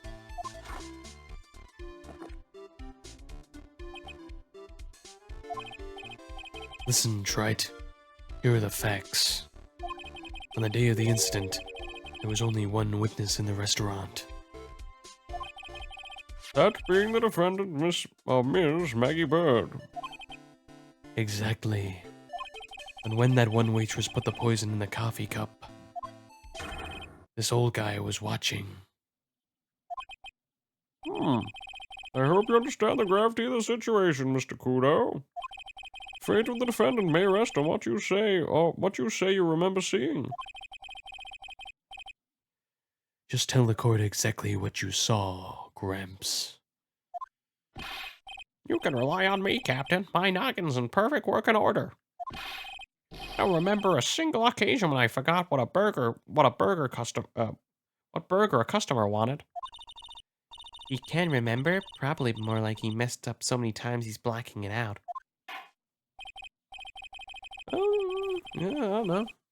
I do not criticize people for what they work. Yeah, job's a job at the end of the day. Someone's got to do it. Very well, let's just test how good your memory and attention to detail is, Mr. Kudo. Tell us what you remember about the victim. Actually, no, I take back that. I do hold disdain for certain types of people in occupations, but that's more just like, I don't know, journalists, because most of them are there are the good ones, you know, but then there are the people who ruin it for everybody else, who just, you know, just openly lie. Yeah, I think I can generally say I openly despise most journalists. But the good ones, you know, this is you. You're a good journalist. You're a good guy. You're doing the Lord's work, unlike most other in your profession. He was another of those pesky young types wearing a broken pair of spectacles. He had a newspaper in his right hand, and the noisy brat kept rustling its pages. The young man was listening to the wireless. I remember that well. And the serving girl in question brought over the Javasino. The little fidget picked up the cup with his free hand and took a sip. The testimony we have just heard was to test how credible the witness's memory is. Seems to me that he remembers the victim in a great deal of detail. Oh yeah, I hate those you-know-what types who are so vague about everything. How are we gonna handle it, Nick? We only need to do one thing. Make sure that, you know, that he forgets. Or hit him so hard that he gets retrograde amnesia. I don't know. Nah, okay, and apparently what we need to do is we just need to prove that the old man's memory is shot. Just trip him up, you mean? Isn't that kind of cruel? Not in a court of law, apparently. Now it's legal tactics. This is where I come into play, because I love gaslighting people. I suppose, but it's what I do best.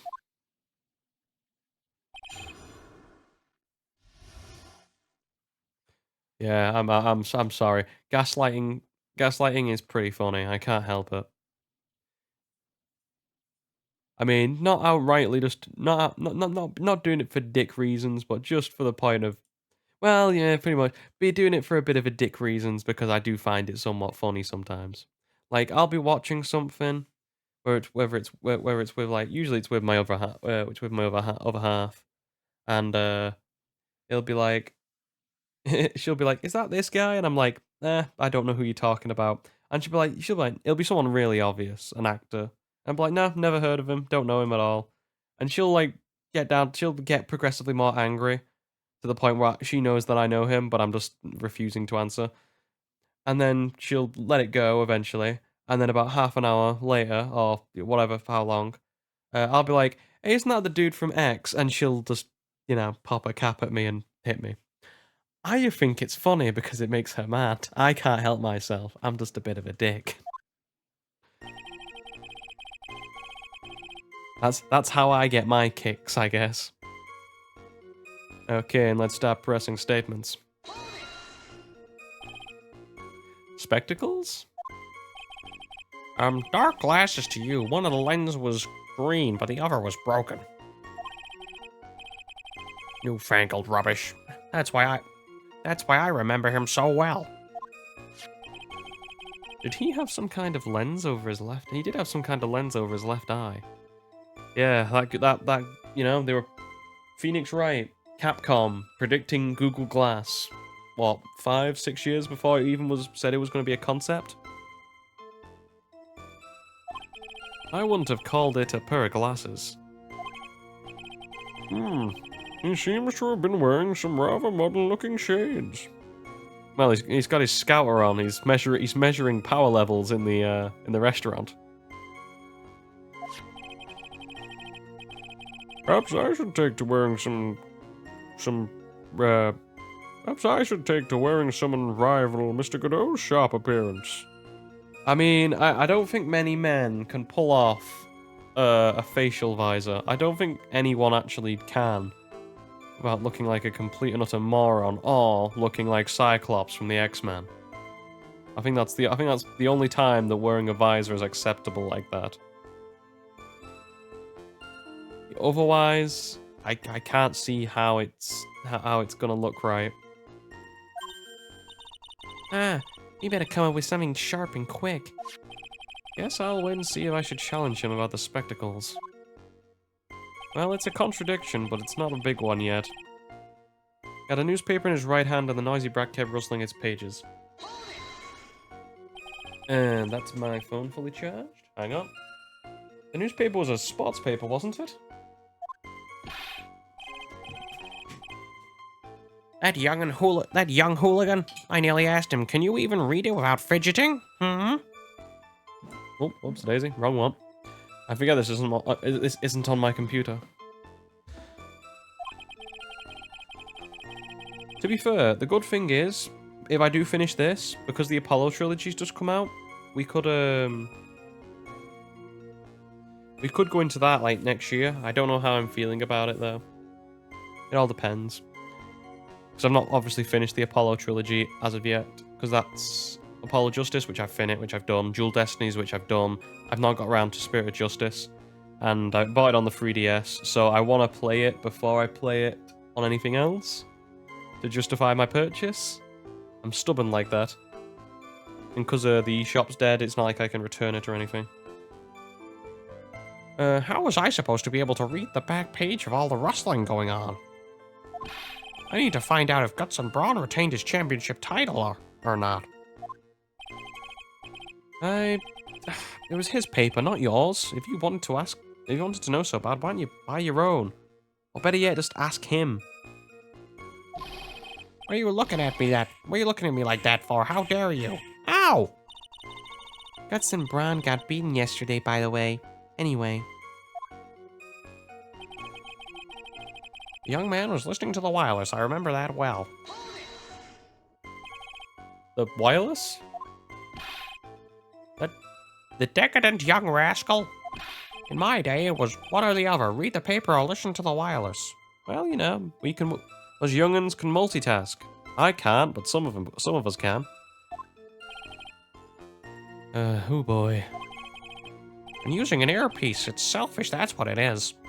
I mean, the really weird thing is they call young'uns for listening to the radio. How many people do that nowadays? Genuinely. I guess more than you'd expect because people, like, still use the radio in the car. Although, to be fair, if I'm driving, I'd probably just, you know, plug in my phone and blast some music instead, rather than listen to the radio. You know, why would I listen to other people's substandard music when I can listen to my own, which is, you know, the best, the top notch, the top quality. I have the finest of tastes. You know, the Italian hand. You know what I'm talking about. The finest of tastes. Anyway, Using an earpiece, it's selfish, that's what it is. Oh yeah, some subwoofers in the car.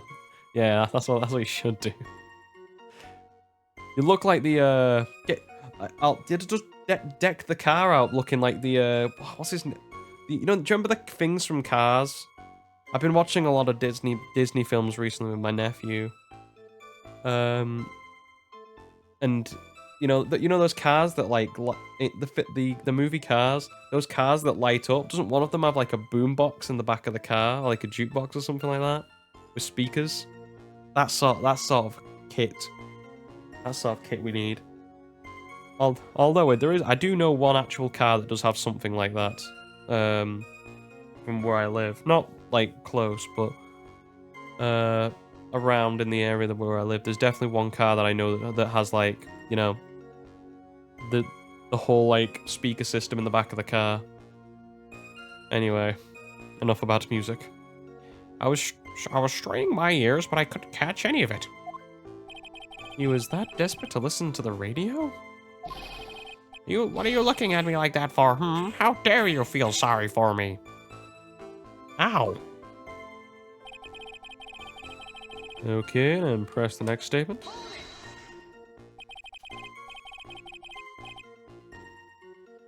You mean the waitress? The one who you only saw from behind, right? You're on one of those, aren't you? Never let anything go. Isn't that right? Maybe. What does it matter if I saw her from the front or from behind? Well, I don't know. I better not push it until I've got some hard evidence. Old Fidget picked up the cup with his free hand and took a sip. Oh, well, I was gonna say his left hand because it says he picked up the paper with his right, right? Yeah, so his free hand would have been the left one.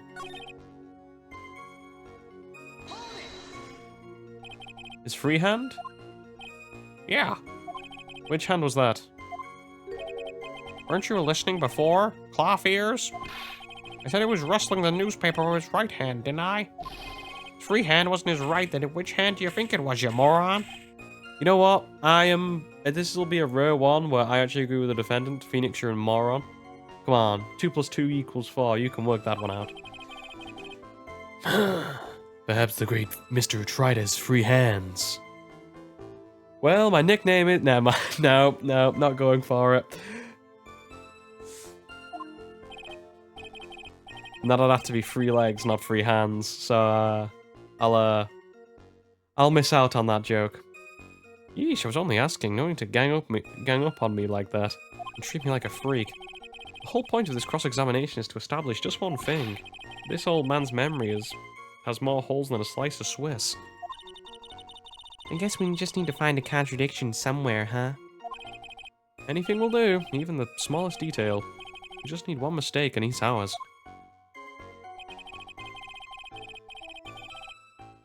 Okay. Is there any evidence that contradicts as such? I was hoping the cup would be have his fingerprints on. Bag is empty.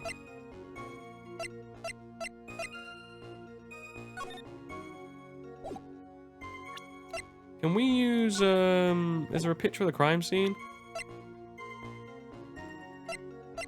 No, half a million in debt. Victim.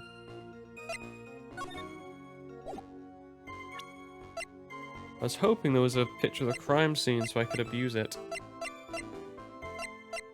Because if you notice, I guess it's possible, but I was going to say that because of the way the cup is, technically it looks like it's in his right hand. I guess that's something we have.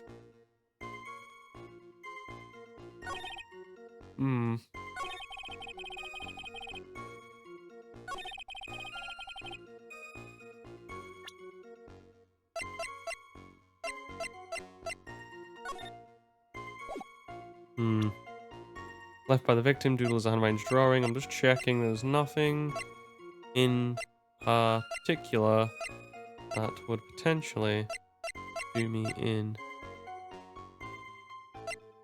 I guess I'll try the crime scene photo. If not, I'll have to take this from a different angle. It is not. The evidence clearly reveals the contradiction in this statement, Your Honor. How exactly is the statement just now what you would, the evidence and the statement you, are related? Anyway, you're wrong. Screw you, you're wrong. Do it again. Not at all. Mr. Wright, please think the facts over before making accusations.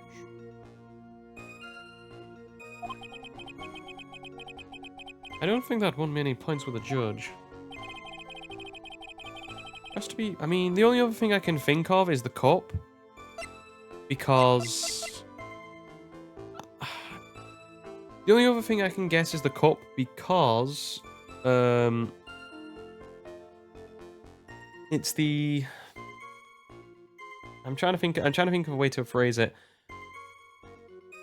I don't know if this will work, but it might. Because, you know, the little stain is on that face of it, you would hold the cup in your right hand. Although, I don't think this is definitive proof, because I tend to hold the cup in my left hand, but a lot of the time, well, I don't drink tea, but I do have a mug for putting stuff in, pouring liquid, for drinking stuff out of. And a lot of the time, I don't use the handle. I just pick it up by the other side, with the handle on the other side, and drink from it. So, I don't know. That's the only other thing I've got in my head that could be it. Because everything else... Unless I'm missing it... Well, right, okay, and here's what we'll do. We'll present this. If not, we'll press the other statements and see if there's any other evidence. Because sometimes you have to press certain statements again. So, we'll just do this. Okay, never mind, it's right. I still confirm that this is a weak objection. Because he could have held it in his left hand. Like I said, I do it a lot. Mr. Kudo, do you remember what you were told at the start of the testimony? This was a way of testing your credibility of your memory. I know. There's nothing wrong with my memory, I tell you. Nothing. If I got anything wrong, I'd eat these seeds and sing the pigeon song. Care to tell us where this is going, Trite? According to Mr. Kudo, the victim was holding the paper in his right hand, while drinking coffee with his free hand, which would make this his left. Huh. What is this? Kindergarten? For you, maybe. I'd like the court to please take a look at this. That's the cup the victim used, correct? Yeah, and on the rim, you'll notice the mark left behind by the victim's lips. Again, I've just disproven how this could be a thing, unless... Does it say the fingerprints are only around the handle? Covered in the victim and Maggie's fingerprints. See? So it could have happened. Damn it, I've disproven my own case. Shit. Yes, there's a stain left by the coffee. If you consider where that stain is, you clearly see the victim was holding a cup in his right hand. But how? Well, Mr. Kudo, the court is waiting for your epic performance. You said you'd eat those seeds and sing the pigeon song. Ah. Mr. Kudo, I'm afraid this is simply not acceptable. You are in fact demented, and cannot be helped. Wait!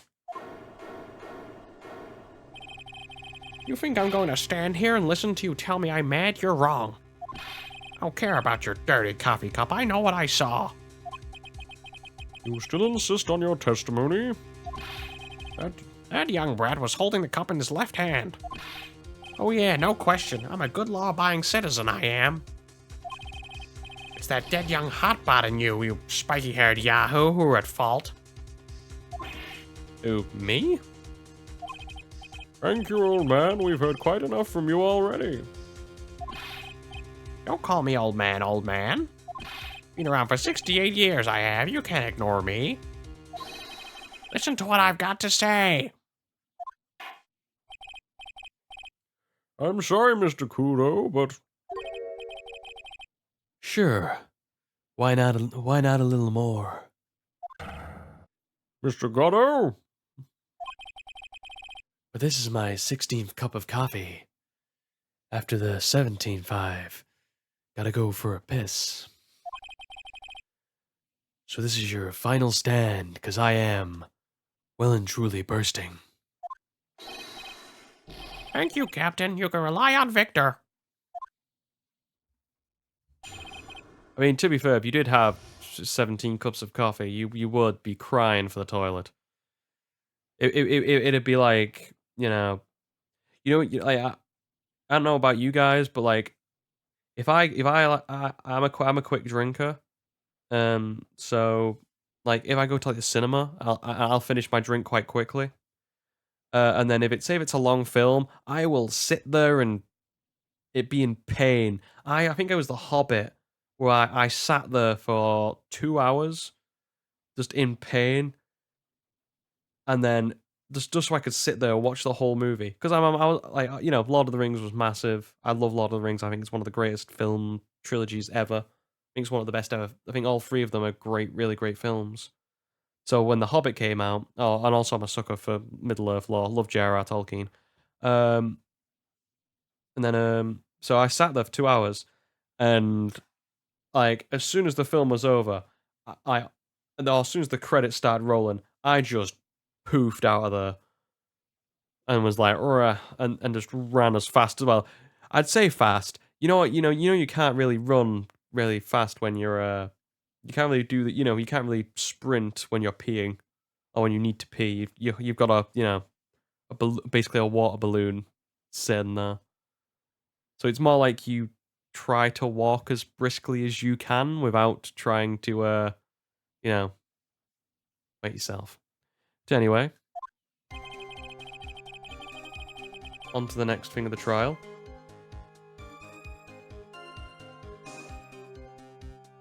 Hang on. Seems the connection's gone down. Let me just try this. See if this works. Hopefully it'll work in a second. I hate when the connection goes down because it means I have to fiddle around with stuff and we unfortunately have to keep going. There we go, much better. Anyway, we're just about to start with this testimony, so... The boy was wearing the earpiece on the same side as the green lens of his specs. He kept fiddling with it all the time. He was fiddling with it just before he picked up the cup, too. Then he used the same hand to pick up the cup, his left hand. We know that the victim was wearing an unusual monocle over his left eye. It wasn't a monocle, Your Honor. It was his scouter. He was measuring power levels. Like I am now, and I see the Trites is pitifully low. It was a small computer monitor used by programmers. A monitor? You mean like a television screen? The inside of the lens is a screen that displays computer data. I mean, as someone who has a bit of knowledge in programming, this would be insanely annoying to do. Because, like, how? The whole point of programming is typing code in. So unless you have a virtual keyboard, like I guess you could do it with like a VR headset. If you had a keyboard in front of you, you could technically code. Well, with just an eyepiece, I don't think you could. I mean, that's why I said it's like Google Glass. You could only use it in a certain way. The inside of the lens is a screen that displays computer data. It's called HMD. It's a common tool in the victim's line of work. HD, TV, DVD, CD. All these newfangled letters drive me mad. But they don't matter. They do matter actually. We need physical media, my boy. Especially with the rumors going out that Xbox are apparently shutting down their physical media side, which I think's, mental. I understand why, but it's gonna suck for a lot of, people buying games nowadays because I think that's the thing that people don't understand. When you buy a game online, it's basically say instead of buying the actual physical copy of the game that you have forever, it's a license. It's basically a license. It's the same with Steam. It's the same with GOG. It's the same with the Epic Games Store, and any virtual store. It's why I'm a big fan and will always, given the chance, promote buying physical media, whether it be DVDs, I'll be stocking up on my Blu-rays soon if I can. And definitely with video games because especially with like the remasters being taken out and the what's happened with the Witcher recently, where they've said they're gonna if they remaster the Witcher, they're gonna have to cut out certain scenes, certain bits of or certain things that are not nice for modern audiences. What you again? You're retroactively ruining a great game just because of like little things that you don't like in it. The game is the game, flaws and all. And like say, for people saying that they're going to alter The Witcher, which I've not played, but by all accounts is a great game. And put it this way, it's got brilliant sequels, so it can't have been that bad as a first game. But saying they're going to remove certain things because it doesn't it doesn't jive with their beliefs. That pisses me off. And like I said, you should buy physical media. It's if you take anything from today, buy physical media. Trust me, it'll help. It'll save us in the long run. I don't know what I saw, and I'm telling the truth. I hope we get I think as well with physical media, I'm hoping we're going to get more of if anyone's heard of limited run games, the people I know they've had some weird stuff happening. I'm not clued in on it, but I know not they've had some they're not brilliant in terms of certain things. Whether I don't know if it was orders or whatever. That's all I know. Something went down with them. Um, but I'm expecting because a lot of companies are shutting up shop in terms of physical copies. Like Xbox shutting down's massive. I'm expecting a lot more companies like Limited Run to start being coming out of the woodwork. It's just standard thing of something dies. There's a market for it. Someone will come into the market, I guess. I hope so because Limited Run, despite what I've heard, actually do some really good sort of sets in terms of buying physical things with games. It's true. He doesn't seem to be lying. And those are the facts in good old black and white.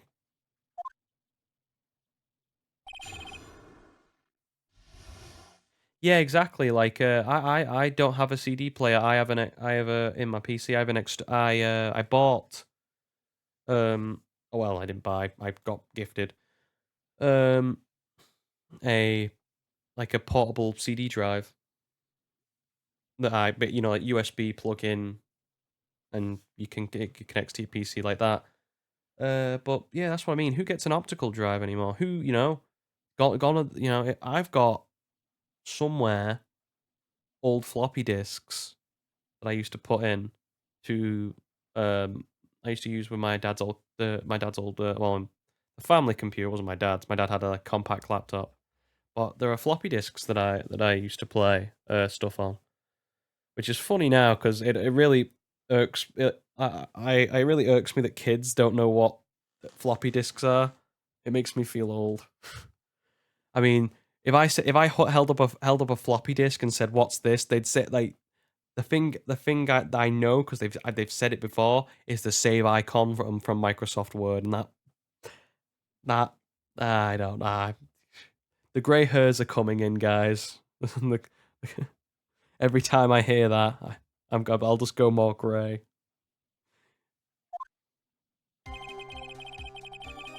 But I think the big one is as well. Yeah, the save icon.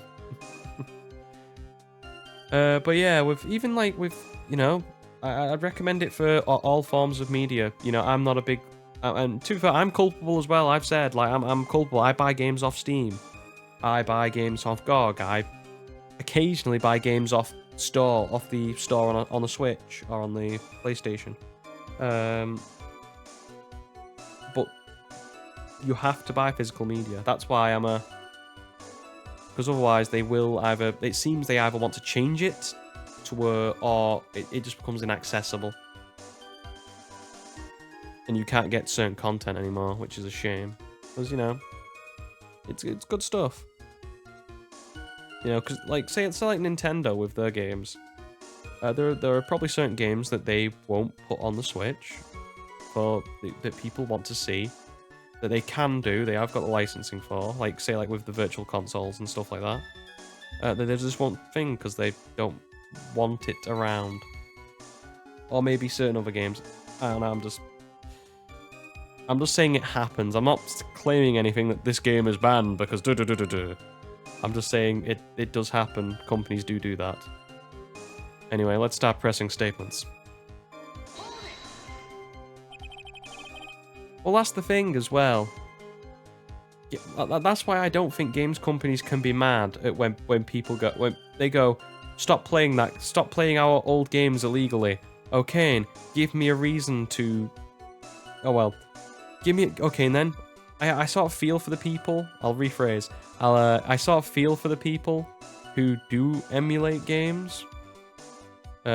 Wink. Because, you know, I think all of us want to play those games, you know, like I've said before about Nintendo and the GameCube games, you have a lack of options to play the GameCube games. So all we want is basically to say, give us the game. Give us, you know, a way to give us a way to play the GameCube on the Switch, which can't be that hard to do in terms of mapping controls. You know, I don't believe they have a right to get obscenely mad to say stop playing our games illegally when you have the power to literally release them and make them, you know, purchasable for people, but they refuse to. And that's why I see my ass with Nintendo, especially over GameCube games, like I've said, because, you know, how much is a copy of Pokemon Colosseum in a GameCube now, or XD, or, you know, thankfully, actually, I'll give Nintendo props. They are doing 1,000 Year Door, which is probably one of the biggest GameCube games that they have, in terms of, you know, people wanting to play it, because by all accounts, it's the best Paper Mario game. And yes, we will get to it at some point this year, before the remake comes out.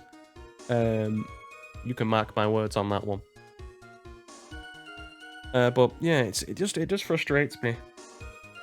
You know, you don't get to whine about, oh well, you can, but you don't, you know, it's not a very good whine. It's basically, you know, it's you whining, but, you know, not with concrete proof behind it in case of, since we're playing Phoenix Wright. There's no line of logic. It's not a good line of logic in terms of, yes, you can be angry that people are playing your games illegally, but in turn, you have made it increasingly hard for people to not play your games that people want to play.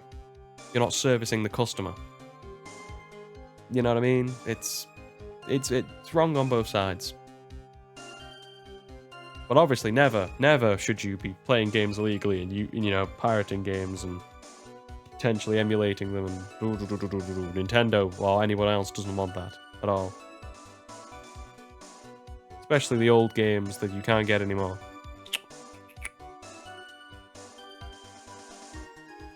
It's wrong and very, very wrong. Very, very disparaging, and I completely renounce people who would do that. But anyway, we will move on. So, the victim was wearing a HMD. HD, TV, CD, DVD, what does that matter? It was none of them, actually, but anyway. And you're sure that he was wearing an earpiece on the same side? No question. I could only see that side of his head from where I was sitting. Yeah, that's pretty obvious if you look at the floor plans. On the opposite table, he'd only have a view to the side of the victim's head. And the boy was wearing his head... Okay, I'm with you. He kept fiddling with it all the time. Okay.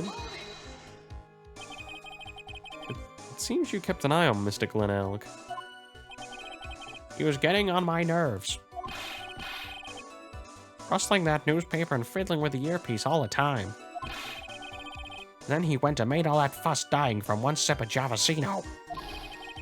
I wanted to say to him, calm down, you young brat. Just looking at him made me suddenly speed up my seed eating. I could have choked. So I take it the victim was a walking ball of nervous energy. fiddling with it just before I picked up the cup too. The earpiece you mentioned, which hand did the victim touch it with? You're one of those people, aren't you? You're the type that uses your left hand to get things from your right pocket. I have done that for reasons. Usually because I've got something in my right hand that I can't just, you know, shift to the left hand.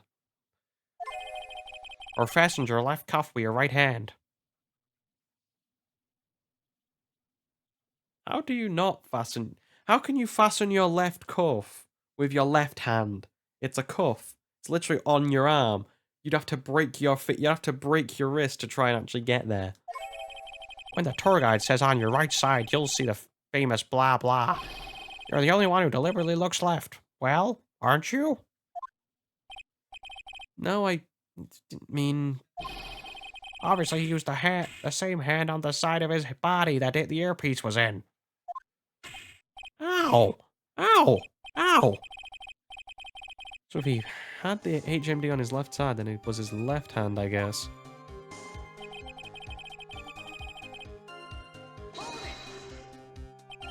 You seem very sure of yourself, Mr. Kudo.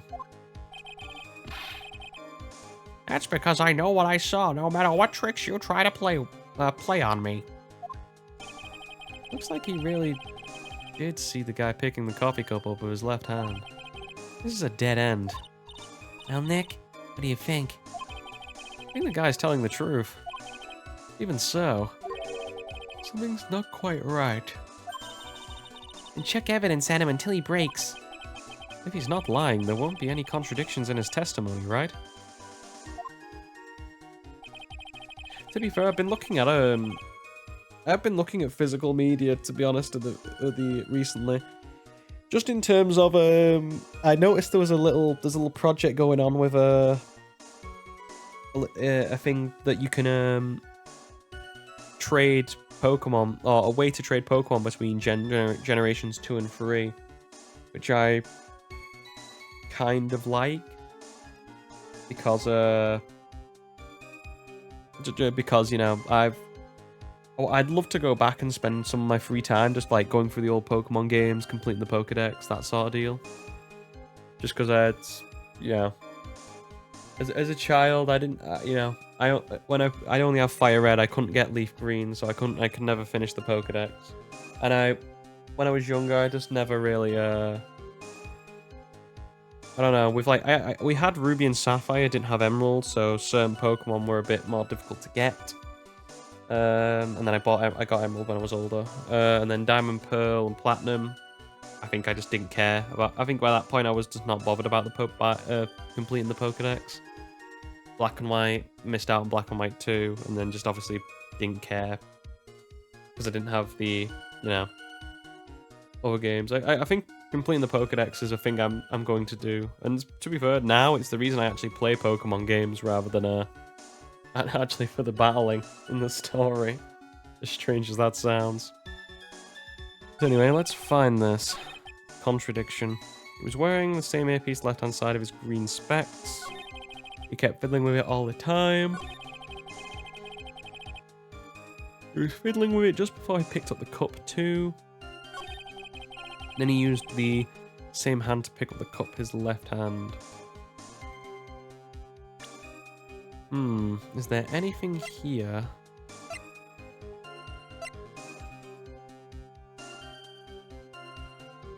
I was hoping to tell me which ear that he used the thing for.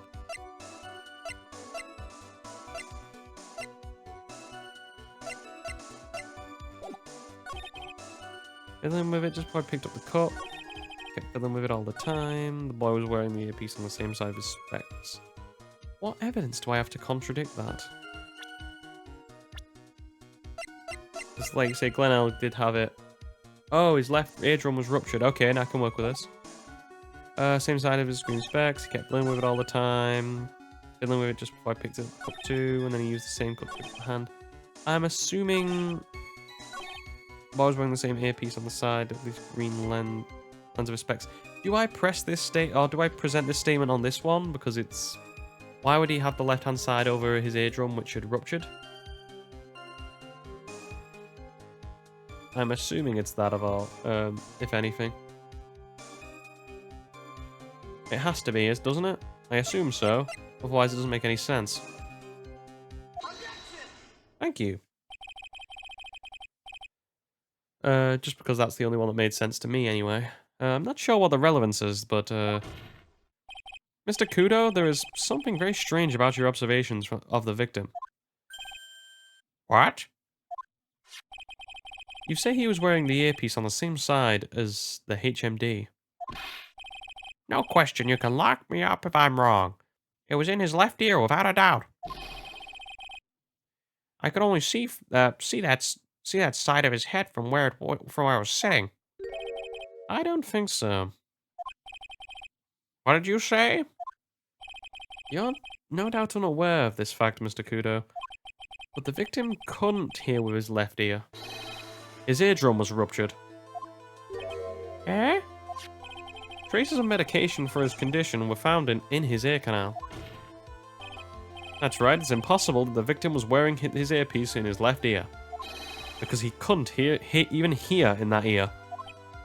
So good it rhymes. Is that true, Captain?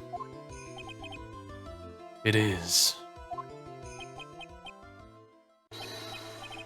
Pigeon, pigeon, pretty pigeon. Mm-hmm. Yeah, see, he's not wearing any shoes. It looks like he's wearing, like, lycra, something like that. Hold there, hold there, hold there. Like he's getting ready for a play or a ballet or, something like... He's getting ready to do some interpretive dance. The witness's testimony is completely unreliable. He only saw the waitress from behind. And he claims the victim was wearing an earpiece when we know his eardrum was ruptured. Well, Mr. Goddo? Single drop of milk is all it takes to destroy the pure black magic that's in the cup. This old man is my drop of milk. Captain, are you calling me a drip?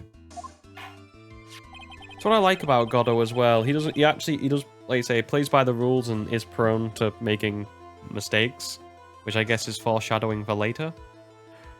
So I quite like the dynamic. I think in terms of prosecutors, probably Goddo gets a bad rap. In terms of the Ace Attorney games. But I don't know, I kind of like him. This is the victim's coffee cup in which potassium cyanide was found. The mark on the rim clearly shows that the victim picked it up with his right hand. I'll never back down. I know I'm right. The lad drank his Javasino with his left hand. Let me put you out of your misery. Clearly the victim used both hands. Took a sip with the cup, held in his right hand, then switched to his left. That's what the old man saw. Oh, I don't think so, Slim Jim. Impossible. The witness has already testified on numerous occasions that the victim died immediately after taking one sip of coffee. Which hand the victim used to pick up his cup is irrelevant, Your Honor. The facts still stand. With one hand or the other, Mr. Elg drank the poisoned coffee. Like this. That man can swallow. Sadly, Mr. Goddo doesn't wash. The point of his testimony was to establish whether the witness's memory is credible. And the results are clear. The testimony given by this witness is useless. I don't know how else I was going to get out a thingy sound. I was going to get out a sound that sounds like, spit. That doesn't sound awful. I believe it's time to conclude today's proceedings. Oh, fantastic.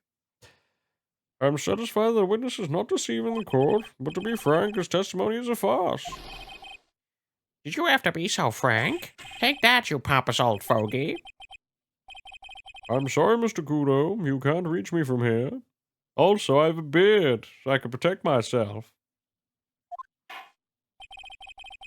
I'm ordering the defense and the prosecution to investigate this case further. That is all for now. Court is adjourned. It's a bit of an abrupt way to end a court. A trial, like.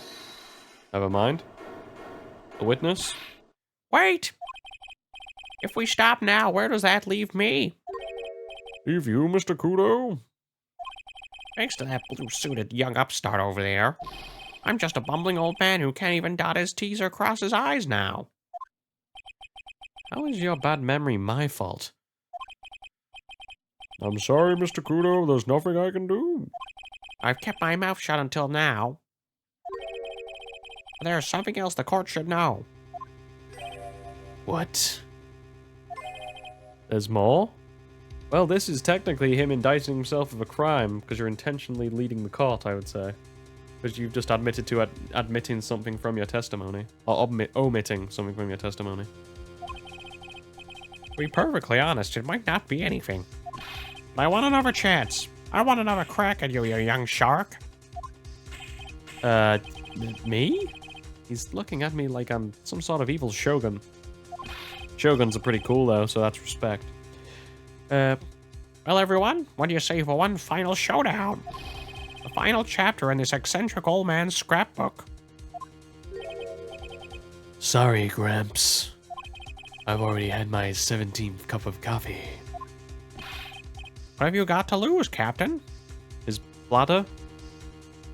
His nicely not stained pants? I'll give you all the Javasino you want if you come to my house after the trial. I may be 68 years old, but Mr. Kudo is still a man. That's enough, witness. I believe it will be quicker for the court to just hear your testimony. You bet, much quicker, much quicker. I can't believe this is happening. You better get ready, youngster. I get the picture. Just quit throwing the seeds at me, would you? Gotta be using some sort of infinite ammo code with that box of seeds. Yes. Although I don't know how to input it. Because it's Capcom, maybe it's the Konami code, who knows? Oh, no, that's Konami. Sorry. Getting my companies mixed up, I apologize. I realized my mistake midway through saying the sentence, and I went, I couldn't escape it. I had to finish. Brain fart. Anyway. First of all, I want to stress that this might be nothing. Not too sure of it myself. Young boy slumped over the table as soon as he took one sip of his Javasino. Well, the clumsy idiot upset the vase. He knocked it right over. It broke and the strip of cloth covering the table got completely soaked. Well, what about that? Turn things upside down, Did he? How's that changed what's happened? Is that all? Yeah, that's all. I remember it perfectly. Yeah, you're doubting me again? Doubting me like a poor defenseless old man? No, we're not doubting you, Mr. Kudo. Don't you get the feeling there's a question hanging on everyone's lips, Nick? Yeah, so what? Probably. It's all I can think of, and I have to cross-examine this guy. You're a bird brain, and that's all you can think of. Very well, Mr. Wright. Your final cross-examination, please.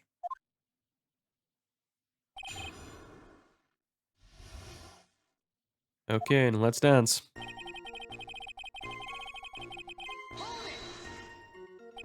The court generally prefers if witnesses are sure of themselves, Mr. Kudo. Aye, my final examination. Noisy brat. I'm warning you, I'm more savage than a macho man right now. Ooh, yeah. I refuse to do the Randy Macho Man savage voice. For the rest of the time, it will destroy my throat. Gonna snap into a Slim Jim. He's chucking those seeds harder than ever. I better be careful. I do love the Macho Man, though. What a wrestler. What a guy. Come on, Nick, nail him. Young boy slumped over the table as soon as he took one sip of his Javasino. The court has already heard your testimony, Mr. Kudo. I know that. I was just setting the mood.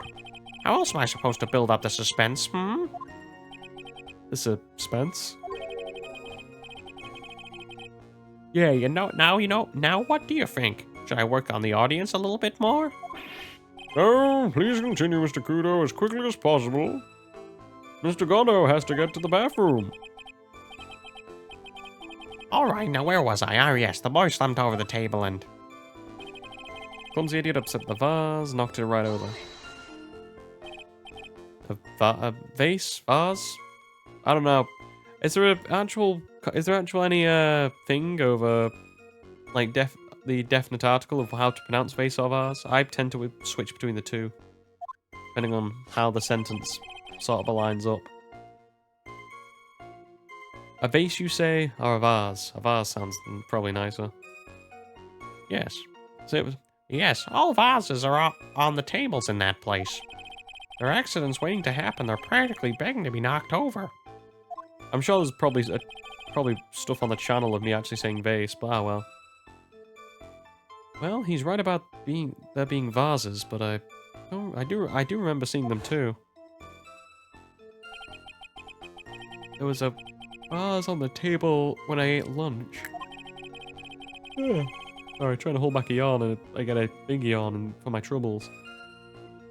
And you saw the moment when the victim actually knocked over the vase? See, did it there. Well, it's hard to say, and it's a bit unclear. Well, it's hard to say, and it's a bit unclear. How do you really define... I don't know. From where... in England or in Britain, we tend to say both. Vase and vase. It just depends on where, it just seems where you come from. It might be an American thing, vase as well. I don't know. It sounds like an Americanism. I'm not too sure. Okay, and I get it. I heard it break. And the sight of it... God damn it. The sight of it burned into my eyes as memory as clear as day. Broke and the strip of cloth covering the table got completely soaked. Soaked in water, you mean? Yeah, it splashed me on the knee as well. You said you were sitting at the table across the room from the victim, correct? And yet the water still managed to splash onto you. It was cold. I clearly remember it splashing me. Did the water really make its way all across the other side of the room? Technically, I think he did turn everything upside down, but in a different sense of the word. You mean see, I'm second guessing myself now. The vase on the victim's table falling upside down and breaking? The vase turned upside down, and my testimony's turning this case upside down. It's a joke. I just wanted everyone to hear it. What do you think, Captain? I'm impressed by your ability to waste time.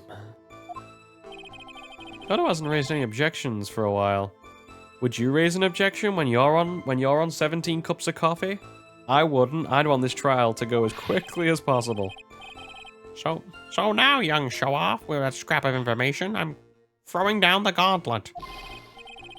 If I lose this one, I'll take it like a man and admit defeat. But really, he's really giving you the evil eye there, Maya. Sure, he's looking at Nick, not me. Like he's saying, I triple dog dare you to find a contradiction, youngin'. I guess I'll just have to rise to the challenge then. And I think I might have a perfect piece of evidence.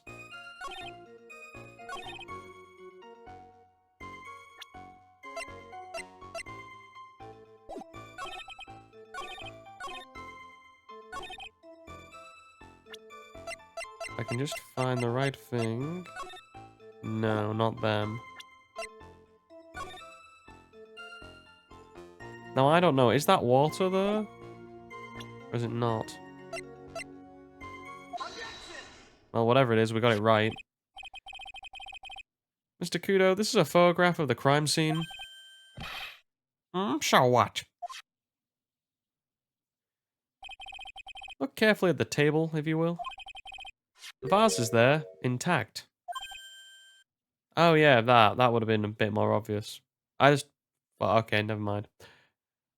Yep, okay, and I failed upwards. Congratulations, me. Lost your tongue, Grandad? I'm no granddad of yours, Hopscotch. Ow! Ow! Enough! If you throw any more of them seeds in this courtroom, the cleaners will be here all night. Ah,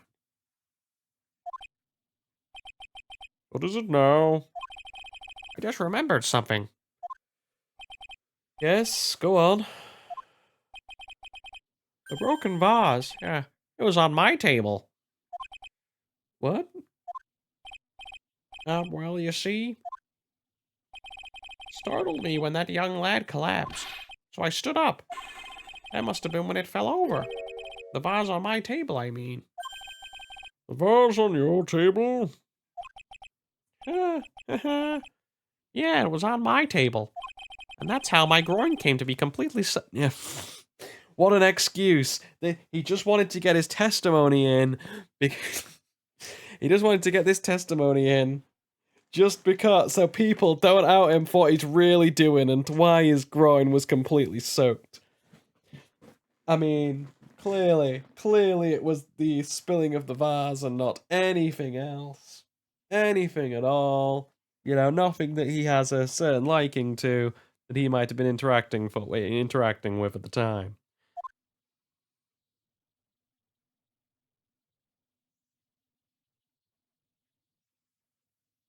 And Godot's like, yeah. That old man get you so. Thank you, Mr. Kudo. You've certainly earned your kudos today. I'd like to ask a question now. Have I been any use at all? Perhaps that's something you should reflect on yourself, Mr. Kudo. Wait a minute. If that's the case, there's more. I've got more to say. Oh yeah, I remember something else. Bailiff, escort the witness out of the courtroom. He's being a moron. Wait, listen to me.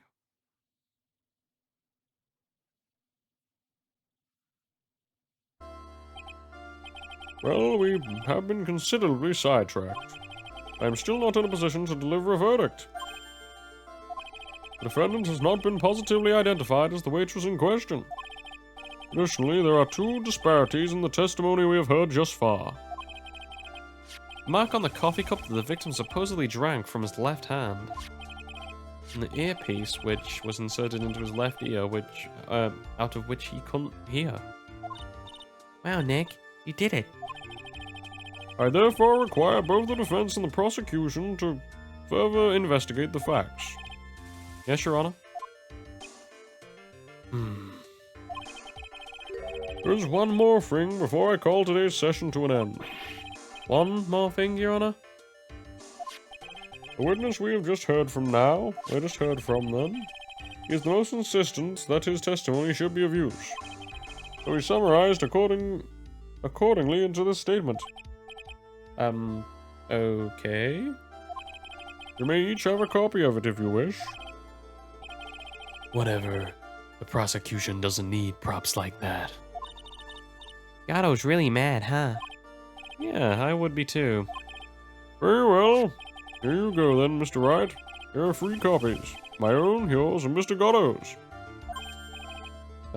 Yes, Your Honor? When the incident occurred, I broke the vase at my seat. I'm sorry. I'm sorry? This isn't a piece of testimony. It's more like a 5-year-old's apology. What the heck are we supposed to do with 3 copies? I don't know, we'll find some form of a way to get more evidence. That is all. Court is adjourned. And this part of the stream has also been adjourned. So we'll save and we'll continue on next time into the second bit of the investigation. But for now, I'd like to thank you guys for watching. People on Twitch, all these get archived to YouTube. Should be a couple YouTube, Rumble, and BitChute. All those links should be down below from where you're watching this. If you you ever miss a stream, that's where it'll be. People on those platforms I've just mentioned, it was stream live from Twitch. If you ever want to watch live, you can do. And if you want to interact, you're more than welcome to do so, as I have been doing today with chat. If you want to, if you want to find me, there should be links in the description of every video that I do to the Twitch channel, as well as any other platform you wish to watch me on. Please like, comment, subscribe. I do interact the comments on all those platforms as much as I can, and also it helps me in the algorithm, so I thank you for doing so. But without further ado, I would like to thank you for watching one final time, and bye-bye.